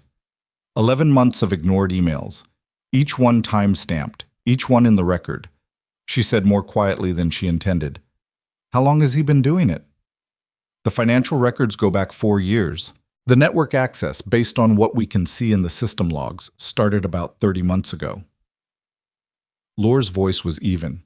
He was paid, substantially, to maintain access points in this facility and to provide patient information for 3 specific individuals who've been in federal protective custody at various times.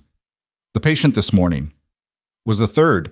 We'd moved the first 2 before the operations reached this stage. She paused.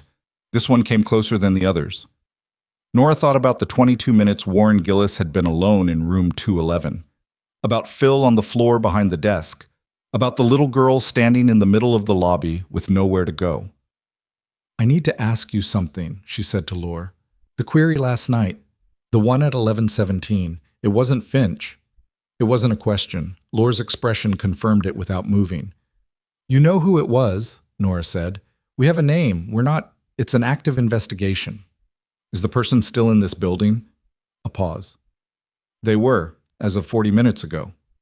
Nora looked at the lobby, at the people she could see, at the people she couldn't. She thought about the hallway, about low voices, about the particular way a person stood when they were in the middle of making a decision they knew was wrong and doing it anyway. She thought about Dr. Patricia Doon, hands up against the cafeteria wall, who had not shown surprise when Nora asked if she was hurt, who had shown calculation, brief and quickly buried, before producing the correct emotional response. She thought about a forged transfer document with a senior doctor's signature. Your own signature was not forged. Your own signature was used. You provided access. You provided credentials. And when the men you'd helped walked into that cafeteria and the situation had already turned, you walked yourself in ahead of them because being a hostage was cleaner than being a conspirator. She didn't say any of this to Lore because Lore already knew it. Lore had known it for some portion of the last 6 months, which was why she'd asked about the person still in the building with that particular careful pause. Where is she? Nora asked. Lore said, She's in room 217 with 2 of our agents. She asked to make a phone call, and we haven't let her make it yet. The room where Nora had come through the window, the room where the 5th man had bled on the wall. She's going to try to negotiate, Nora said. She already is. She's been negotiating since about 8:40. Lore's voice was level. She gave us Finch's combination. That's how we opened the case. Nora absorbed that slowly.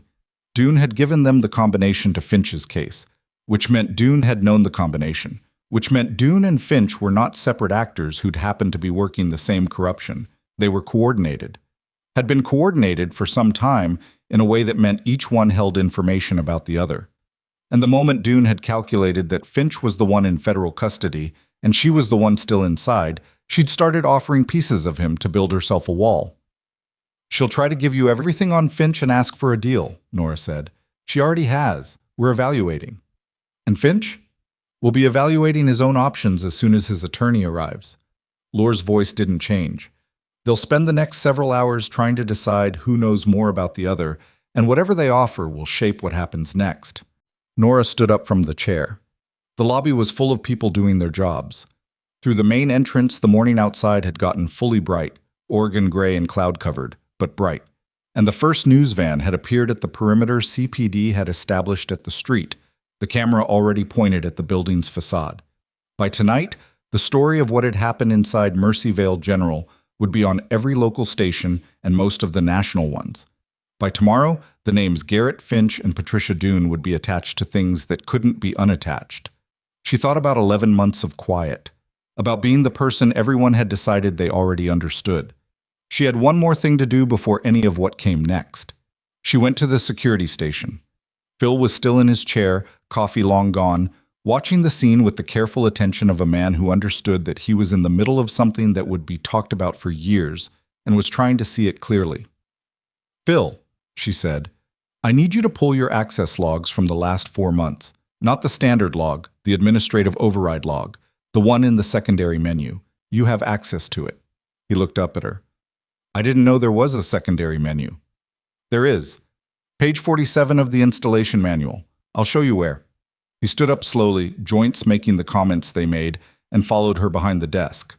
She pulled up the terminal and walked him through the menu path, and the secondary log opened, and it was full, months of access data, every badge scan, every door event, everything Finch had been pulling and routing to wherever it went. Phil looked at the screen for a long moment. 4 months, he said. "He's been watching us for 4 months. At least, probably longer. And you—" He stopped, started again. "You noticed the camera was down in month 2. You submitted 6 times across 4 systems." "Yes." Phil was quiet. Then, "All those emails. They're in the federal record now, every one." He looked at the screen, then at her, then at the lobby behind them, the tape and the markers and the organized, consequential machinery of accountability finally arriving in a building that had spent 4 years being hollowed out from the inside. "I kept the candy in the drawer," he said, which sounded like a non sequitur but wasn't. It was Phil saying that he had done what he could with what he had, which was the only honest accounting any of them could offer. "You did," she said, "and the zip ties." He almost laughed. She went back to Lore. "The secondary log is open on the terminal at the security station. Phil Merritt can testify to the access path. Everything Finch pulled from this system for the last 4 months is in there." Lore looked at the terminal, at Phil, back at Nora. "You have been one step ahead of this situation since the moment it started," she said. "I'd like to understand how." Nora looked at her steadily. "I submitted 14 written requests in 11 months. Nobody read them." "That's not what I mean." "I know." She paused. "I read the security manual, all of it. I read every protocol document this hospital publishes. I mapped every exit and every camera position in my first month. I documented everything I saw that was wrong, and when nothing happened, I documented that too." She stopped. "I did exactly what a careful, experienced nurse would do. And everyone in this building decided that made me annoying instead of right." Lore absorbed this. "The federal record now," Nora said again. "Yes," Lore said. "Everyone." From the direction of room 217, not the room itself, but the corridor near it, came the sound of movement and voices, and then, being walked toward the elevator by 2 federal agents and a CPD officer, Dr. Patricia Dune appeared in the lobby. She was not in handcuffs yet. That was the negotiation, the visible, calculated positioning of someone who had decided that cooperation was the currency she had left. Her white coat was gone. She was in her scrubs. Her face was composed in the particular way of someone who had made a decision and was committed to the performance of having made it cleanly. She looked at Nora across the lobby, and for exactly 2 seconds, the performance stopped. What was underneath it was not guilt, exactly. It was something more specific, the expression of a person who had spent years categorizing other people and was encountering one that the categories hadn't fit, and was only now in the ruins of what the morning had become, understanding what the miscategorization had cost. Then the performance came back, and she looked away, and the agents walked her toward the exit. Nora watched her go. She didn't feel what she might have expected to feel. She was too tired for the clean version of any emotion, and the complicated version took too long to sort, and there was still work to be done in this building. There was always still work to be done. And what she felt mostly was the specific exhaustion of someone who had been right for 11 months and had finally, at significant cost to a building full of people, been heard. Holloway was beside her. He said nothing for a moment. Then, "Vesper's going to call you in about 6 hours." "I know. What are you going to say?" She looked at the lobby, at Phil, settling back into his chair, at the yellow tape and the morning light and the specific, ordinary, consequential chaos of people doing the work of accountability in an institution that had needed it. "I'm going to say I have patience," she said. And then she went back upstairs because Warren Gillis's chest tube needed checking, and the post-op patient in 219 had a vitals reading she wanted to verify, and Vera Tamboli had been on her feet for 4 hours straight and needed someone to tell her to sit down, and there was nothing about any of that that wasn't necessary and real. She was halfway to the stairwell when Lore's voice stopped her from across the lobby, not calling after her, just pitched to Carrie. "Callahan." She turned. "We found a 7th person," Lore said. The careful, level quality of her voice had something different in it, not alarm, but the specific controlled neutrality of someone managing the delivery of information that changes the math. "In the East Utility Corridor. He wasn't part of the entry team." She paused. "He was waiting. Not to go in." Another pause.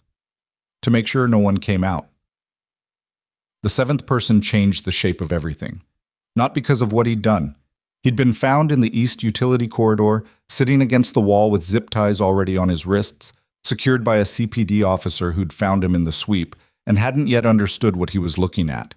He hadn't fought, hadn't run. Had sat down in the corridor and put his hands out when the officer came through the door, which was the behavior of someone who had already done the math and didn't like the result. What changed the shape of everything was what he'd been carrying. Lore told her this in the lobby in the same careful, level voice, and Nora stood very still and listened. A secondary device, a remote trigger, connected to nothing in the building, because he hadn't had time to connect it. The timeline had collapsed faster than whoever planned this had anticipated, but connected in design to the East Utility electrical panel, which fed power to the 3rd-floor surgical ward, the ICU on 4, and the backup monitoring systems for every critical care patient in the building. Not an exit blocker, an insurance policy. If the operation inside had failed, and it had failed completely within 22 minutes, this man was the contingency. The power goes out on 3 and 4, the monitoring alarms go silent, and in the chaos of a facility already under siege, people in critical care stop being monitored at the exact moment they most needed to be. Warren Gillis would have died. Not from the pneumothorax she'd addressed, from what came after it, in the dark, with no alarm to tell anyone he was declining. She stood in the lobby and held that information at arm's length for a moment, the way you held something hot, long enough to understand it without letting it burn you. Then she said, "His attorney's going to argue he never connected it." "Probably," Lore said. "That argument is going to fail." "Probably," Lore said again, in the same tone, which was the tone of a federal agent who had built cases before and understood that probably was the honest word when you were 6 hours into an investigation and not the word you used 18 months later in a courtroom. Nora went upstairs. She checked Warren Gillis first because she'd said she would, and because the math of what the morning had nearly become sat in the room with her while she checked his chest tube output and his oxygen saturation and the color of his nail beds and the regularity of his breathing, all of it within acceptable parameters, all of it unremarkable in the best possible way. He was awake, more awake than he'd been when she'd left. "You were here earlier," he said. His voice was rough from the tube and from the hours. "Yes." "You did something. I felt it." "Needle decompression. Your lung had collapsed." He processed this with the expression of someone receiving information about their own body that they hadn't consented to needing. "Is it going to do that again?" The chest tube is preventing that right now. The surgical team will look at your options once the situation downstairs is more settled. The situation downstairs? He looked at the window, at the quality of light that came through it, at the sounds that filtered up from below that were still, even now, the sounds of a facility being processed by law enforcement. I heard shots earlier. 1. Warning shot at the start. Nobody in this building was killed. He looked at her directly. Because of you? She had a practiced answer for that kind of question. Something modest, something that distributed credit accurately and didn't overstate her role. She found, standing at Warren Gillis's bedside with a bruise developing on her cheekbone, and her 11th month of this job behind her and the morning she'd just lived through still metabolizing in her body, that she was too tired for the practiced answer. Because a lot of people did the right thing, she said, including you, staying conscious when I needed you conscious. He hadn't been conscious. She'd told him to breathe and he'd breathed, and that was what she'd needed, and it was enough of a truth that the distinction didn't matter. He almost smiled. Not sure I did much. You'd be surprised, she said, how much it matters when someone just keeps breathing. She finished the check and moved to 219. The patient there, the man who'd watched her go through his window, was sitting up in bed with the alert eyes of someone who had been processing the morning's events with considerable energy and had arrived at a number of conclusions he was eager to discuss. She ran his vitals before he could start. Everything fine. I want to be clear, he said, that I knew something was different about you the moment you came through that door. The window, she said. The window, yes, the window. He paused. My wife is never going to believe this. Tell her whatever you need to. She noted his blood pressure, his O2 sat, his drainage output. You're doing well. A surgical consult will be by this afternoon. What's your name? He asked. Your actual name. I saw the badge earlier, but I want to remember it. Callahan. Nora. He repeated it to himself twice, like he was storing it. I'm going to remember that. She moved through the rest of the floor. She was methodical, as she always was, every room, every patient, every monitoring reading verified rather than assumed. The nursing staff had mostly reconsolidated by now, Tamboli running the floor with the focused efficiency of someone who had burned through every available stress response and come out the other side into a kind of crystalline calm that Nora recognized and respected. Go sit down for 10 minutes, Nora told her at the nurse's station. I'm fine. I know. Sit down anyway. Tamboli looked at her for a moment with the expression people got when they wanted to argue and knew the argument was wrong. Then she sat down. Nora went to the window at the end of the corridor and looked out. The exterior had transformed. 3 news vans were at the perimeter now, cameras aimed at the building's face. Federal vehicles had expanded the footprint of the response. A command structure was visible in the parking lot. Tables, equipment, people with lanyards moving between points. The ambulance bay had been cleared and was now operating again, a single rig pulling out as she watched. She stood there for 2 minutes, not thinking about anything in particular, just letting her eyes rest on the gray Oregon sky and the movement below and the particular quality of ordinary life resuming, the ambulance doing what ambulances did, the street beyond the perimeter going about its Thursday, the world outside the building unaware and unmoved, as the world always was. Her cheek throbbed steadily. The knee she'd caught on the airshaft wall was developing its own complaint. Her feet, at hour 8 of a 12-hour shift that had long since stopped resembling a shift, had opinions she was deferring. She went back downstairs at 11:40. The lobby was different again. The active chaos of the first 2 hours had settled into the slower, more procedural chaos of documentation and processing. Evidence teams were working.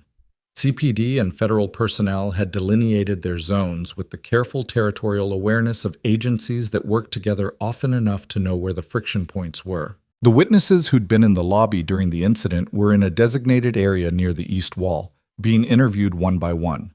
Phil was back at his station, not in his chair, standing, which was Phil's way of saying he was back on duty regardless of what anyone said about it. Someone had brought him a new cup of coffee, and he was drinking it with the expression of a man who had survived something and knew it. Holloway was still in the lobby. She crossed to him. "You're still here," she said. "Vesper called," he said. "Earlier than 6 hours. I assumed. She wants to talk to you today. Not a phone call. In person. She's in Portland." Nora looked at him. She came to Oregon. She was in Seattle for something else. When the code gray flagged your name, he paused. She was in a car 45 minutes later. Ann Vesper, who had 17 years of joint special operations on her record and the particular quality of stillness that came from having made decisions that altered the shape of things and then lived with those decisions, had driven from Seattle to Portland in the time it had taken Nora to clear 5 floors of a compromised hospital building. There was something in that she wasn't sure how to hold. She doesn't do things for theater, Nora said. No. If she's in Portland, she has a reason beyond wanting to see me. She does. Holloway's voice was careful. She'll tell you herself, but... He stopped. Say it. The program she mentioned, The Gap. He chose words with the deliberateness of someone who had been briefed on something and been told specifically not to brief anyone else. It's not a desk program. It's not administrative. It's the thing you actually did in the field for 8 years. He looked at her steadily. They want to build a training pipeline for people who do what you did, who can do both things, the medical and the tactical, without being split between them. Nora was quiet. A pipeline means, she said slowly, they want someone to run it. Yes. She looked at the lobby, at everything it contained. A training pipeline meant she wasn't the asset. She was the architect. Meant the thing she knew, the specific compound knowledge of how to keep someone alive in conditions that were trying very hard to kill them, got passed forward instead of sitting in one person's hands. Meant the gap left by whoever hadn't made it back. And she knew who, and she didn't say the name, because some things you kept as private weight got filled not once, but repeatedly, with people who could do it again. It was a different kind of staying. Laura appeared from the direction of the command post with the tablet again, and a man beside her she hadn't seen before. A senior agent, by the way. Laura's posture aligned when she walked with him, someone she was reporting to rather than coordinating with. Callahan, Laura said. This is Special Agent in Charge Tom Waverly. He's running federal operations on this case. Waverly was late 50s, broad, with the kind of face that had been weathered by the specific climate of doing difficult work for a long time. He looked at her the way Laura had initially looked at her. Assessment, sorting, the professional habit of rapidly categorizing, and then something settled in his expression. I've been briefed on your actions this morning, he said. I've also been briefed on your submissions to hospital administration over the past 11 months. She waited. The forensics team has confirmed that every security concern you documented was actively maintained as a vulnerability by Finch, in coordination with the network we've been tracking. Your records, the email chain, the follow-up documentation, the incident logs, are now material evidence in a federal case. He paused. That evidence establishes a timeline of deliberate obstruction going back at least 26 months. She had not, until this moment, known exactly how long it had been going on. 26 months meant it had started before she arrived. It had been running before she walked through the ER door on day 1 and submitted her first request in month 1 and been thanked for her enthusiasm. Also, Waverly said, the secondary access log that you identified on the security terminal, the administrative override log, contains evidence of data exfiltration that connects this facility directly to the 2 prior hospital incidents in the network. That connection was the piece we were missing. He looked at her for a moment. We've been working this case for 19 months. 19 months, she said. Yes. She thought about that. 19 months of federal investigation, 3 facilities, a network sophisticated enough to maintain inside access across multiple institutions, and the thread that finally connected it all had been sitting in a secondary menu on page 47 of a security manual that everyone in this building had apparently been issued and nobody else had read. The 7th man, she said. The one in the corridor. Marcus Trill, 41. Prior federal convictions for extortion and conspiracy. He's in custody, and he will not be making bond. Waverly's voice was even. The remote trigger device is going to add federal terrorism enhancement to his charges. He'll be in federal custody until a sentencing hearing that is not going to go well for him. She nodded.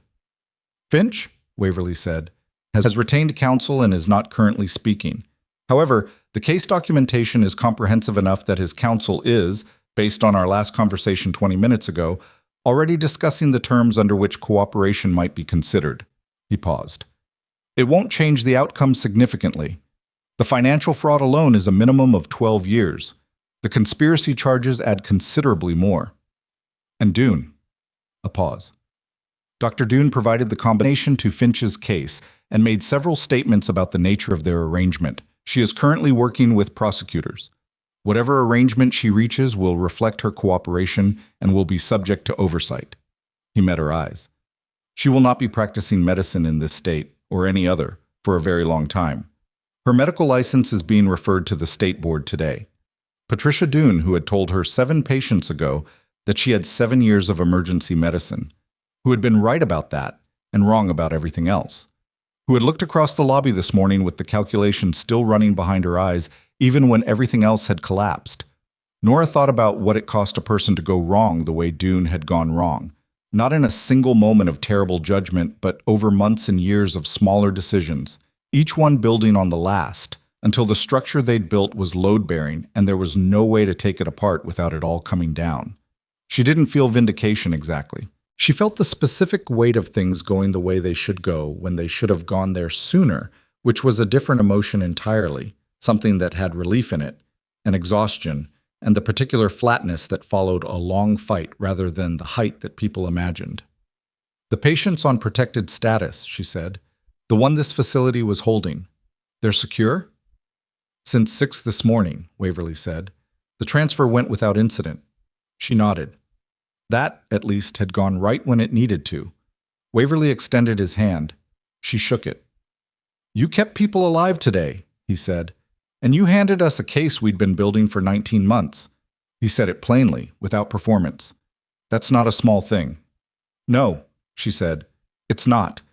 He moved back toward the command post. Lore stayed a moment.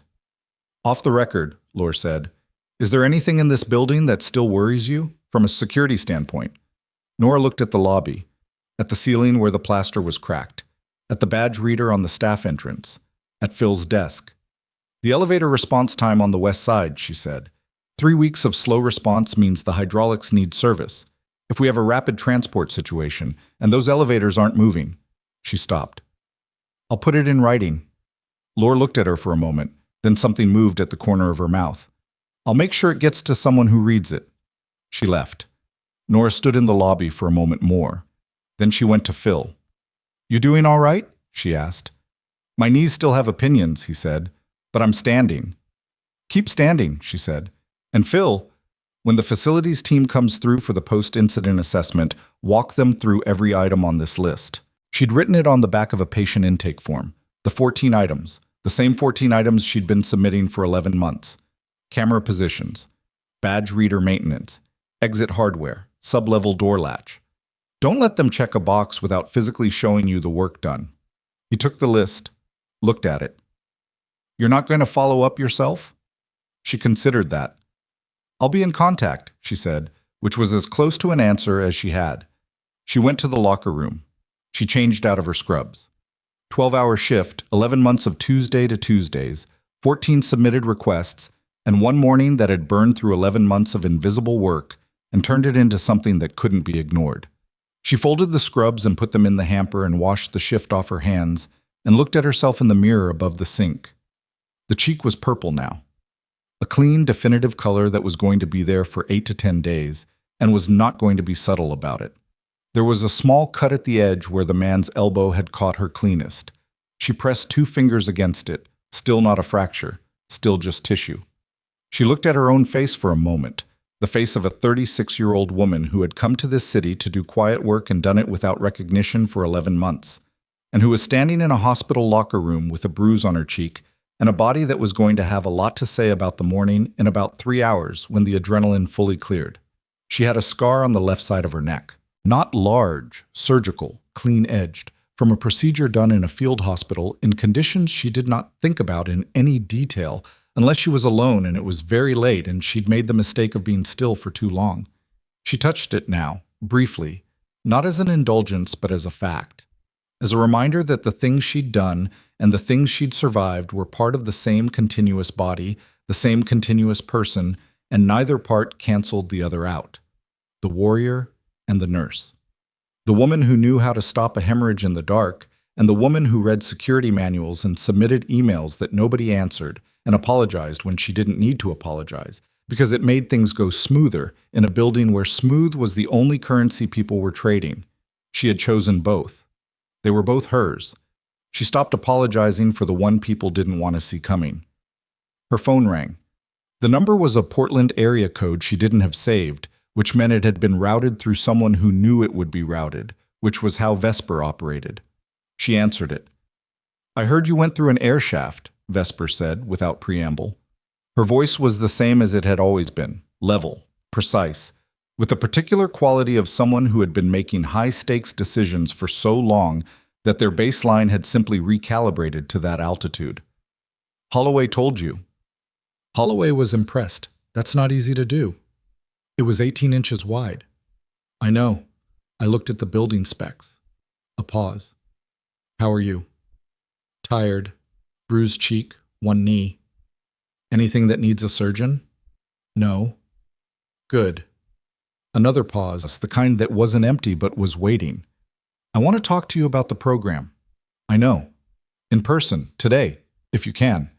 Nora looked at herself in the mirror one more time, at the bruise and the scar and the face of someone who had spent 11 months being invisible in a building that had needed her to be visible.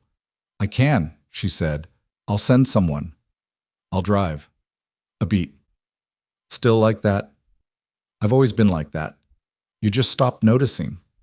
Something in Vesper's voice shifted by the smallest possible amount. Not warmth exactly, but the acknowledgement of a truth that came with its own weight. "Nora, what happened this morning?" "Yes." "That's not what I'm asking you back for. I want to be clear about that. I'm asking because of what you did for 8 years before, because of what you know and what you can give to people who are going to need it. I know that's why you're asking. But?" "No but," she said. "I'm coming to Portland. Give me 2 hours." She ended the call. She sat down on the bench in the locker room for 60 seconds, just 60 seconds, a specific and intentional 60 seconds in which she allowed herself to feel the full weight of the morning without managing it into something more portable, the fear that had been functional rather than felt. The moment in the air shaft when the window hadn't opened cleanly and she'd had half a second of genuine uncertainty. Phil on the floor. The little girl standing in the middle of the lobby with nowhere to go and no understanding of why. Warren Gillis breathing wrong in a room where nobody had been. 60 seconds. Then she stood up. She went back through the hospital one more time. Not because she had patients who needed her specifically, but because it was the work, and the work didn't stop for feelings. And she needed to see for herself that the building was intact, and its people were intact, and the thing that had tried to happen here had not happened. Tamboli was at the nurse's station on 2, not sitting down, back at the count. "I told you to sit," Nora said. "I sat for 9 minutes." "That's close enough." Tamboli looked at her. "Are you coming back tomorrow?" Nora looked at the hallway. At the rooms along it, each one with a person in it who had needed a hospital and gotten more than they bargained for, and who would be watched over tonight by nurses who had gone through this morning and were here anyway, because that was who nurses were. "I don't know yet," she said honestly. Tamboli nodded. She seemed to understand that the honesty was worth more than a cleaner answer. Nora went down to the lobby for the last time. Holloway was still there. She'd half expected him to be gone, to have folded back into the logistics of the duty rotation, back to the facility 8 miles north, and the training schedule, and the ordinary tempo of a life that had briefly intersected with this one.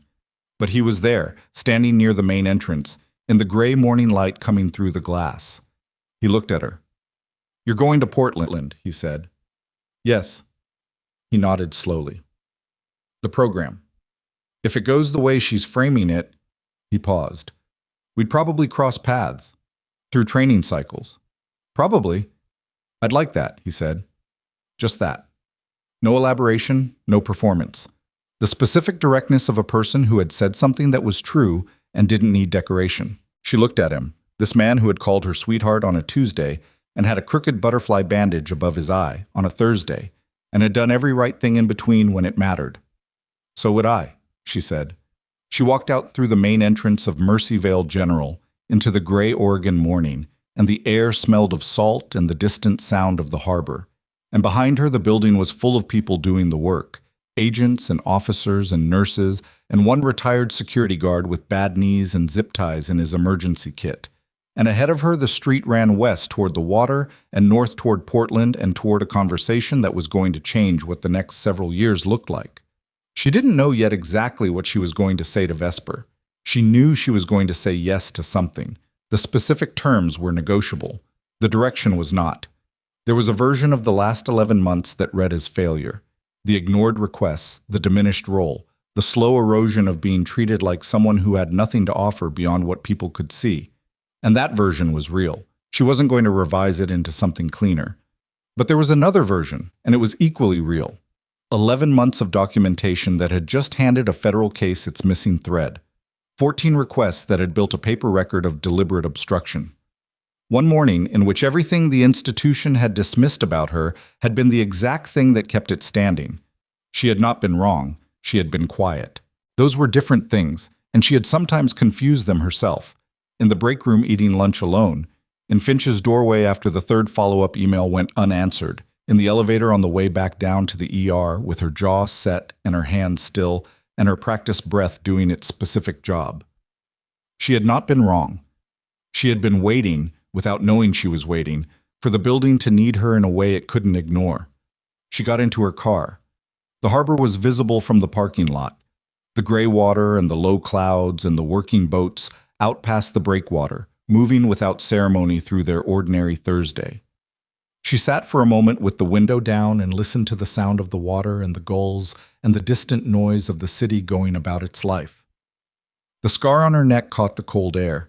She'd been told years ago by a surgeon who had an honest face and the habit of saying what was true, that the scar would fade with time. It had, somewhat. Not completely. Not in the way that made it something you stopped touching. She'd stopped minding it. There were things you carried and things you set down, and the wisdom, if there was wisdom, and she was not always sure there was in knowing which was which. The skills she carried, the discipline she carried, the memory of the people she'd kept alive and the ones she hadn't, and what that cost, which she carried too without resolution, because some things didn't resolve and demanding that they did was its own kind of dishonesty. What she'd set down was the apology. Not for what she knew. Not for who she was. Not for the fact that she'd been right for 11 months in a building that rewarded her for it by making her feel invisible. She put the car in gear. On the drive north, she passed the hospital's exterior, the main face of it, the signage, the ambulance bay with its ordinary Thursday traffic resuming. A news van was at the perimeter. 2 people were talking on the sidewalk outside the tape, gesturing at the building. By tonight, the story would be running everywhere. The network of compromised hospitals. The director of operations who had spent 4 years building deliberate vulnerabilities into his building and selling access to patient records and getting paid for it with money that showed up in falsified budget documents as security upgrades that had never happened. The senior physician who had traded credentials for a debt she'd eventually been unable to carry. The 7 men who had walked into a hospital on a Thursday morning and been stopped, not by a tactical response team, not by a protocol, but by a nurse in an ER who had read page 47 of the installation manual and kept her own records and known every exit and every camera position and every wrong thing in the building she worked in. She didn't think about how it would be told. She thought about Kay Farrow, RN, who had stood against a wall in room 217 and kept her chin up and maintained pressure on a wound without being asked. She thought about Vera Tamboli, who had called the code gray on a landline when Nora had told her to, 60 seconds after Nora entered the hallway, with 2 armed men 45 feet away. She thought about Phil, who kept the emergency kit stocked and the zip ties current, and had watched through the gap at the bottom of the desk and seen everything, and who had gotten back on his feet when it was over. There were a lot of quiet people in that building who had done what they could with what they had. She had been one of them. She was still one of them. She just also knew how to go through an air shaft. Portland was 90 minutes north and Vesper was waiting, and somewhere in that conversation was the shape of what came next. The pipeline, the training, the work of passing forward the specific compound knowledge of how to keep someone alive when everything around them was trying very hard at the opposite. She was going to be honest with Vesper. About what she wanted to keep. About what she wouldn't give up. The nursing, the floor work, the particular grounding of hands-on care that no field operation had ever replicated. The thing that had brought her to this city in the first place, and that still mattered, independently of everything else. She would not be apologizing for the complexity. She was done with that. She had chosen kindness once, in a building that mistook it for weakness. She had chosen patience, in an institution that mistook it for submission. She had chosen documentation over confrontation, not because she was afraid of confrontation, but because the record was more powerful than the argument, and she had been right about that too. What she had never chosen was to be less than she was. She had just been quiet about the full version. She was done being quiet about the full version.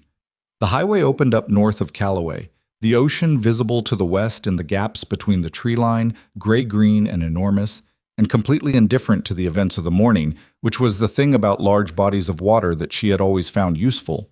They maintained perspective automatically, without effort, without any concern for what you needed them to mean. She was a nurse. She was a soldier. She was a woman who had been dismissed for 11 months in a building she knew better than the people who ran it. And she had been right about every single thing she'd submitted in writing, and the writing was now federal evidence. And the man who had thanked her for her enthusiasm was sitting in a room with a federal attorney discussing the minimum terms under which he would spend the next portion of his life in a facility very different from the one he'd managed. She was 36 years old with a bruised cheek and one bad knee and a scar on her neck and a meeting in Portland that was going to change things. She was not finished. She had in fact barely started the next thing.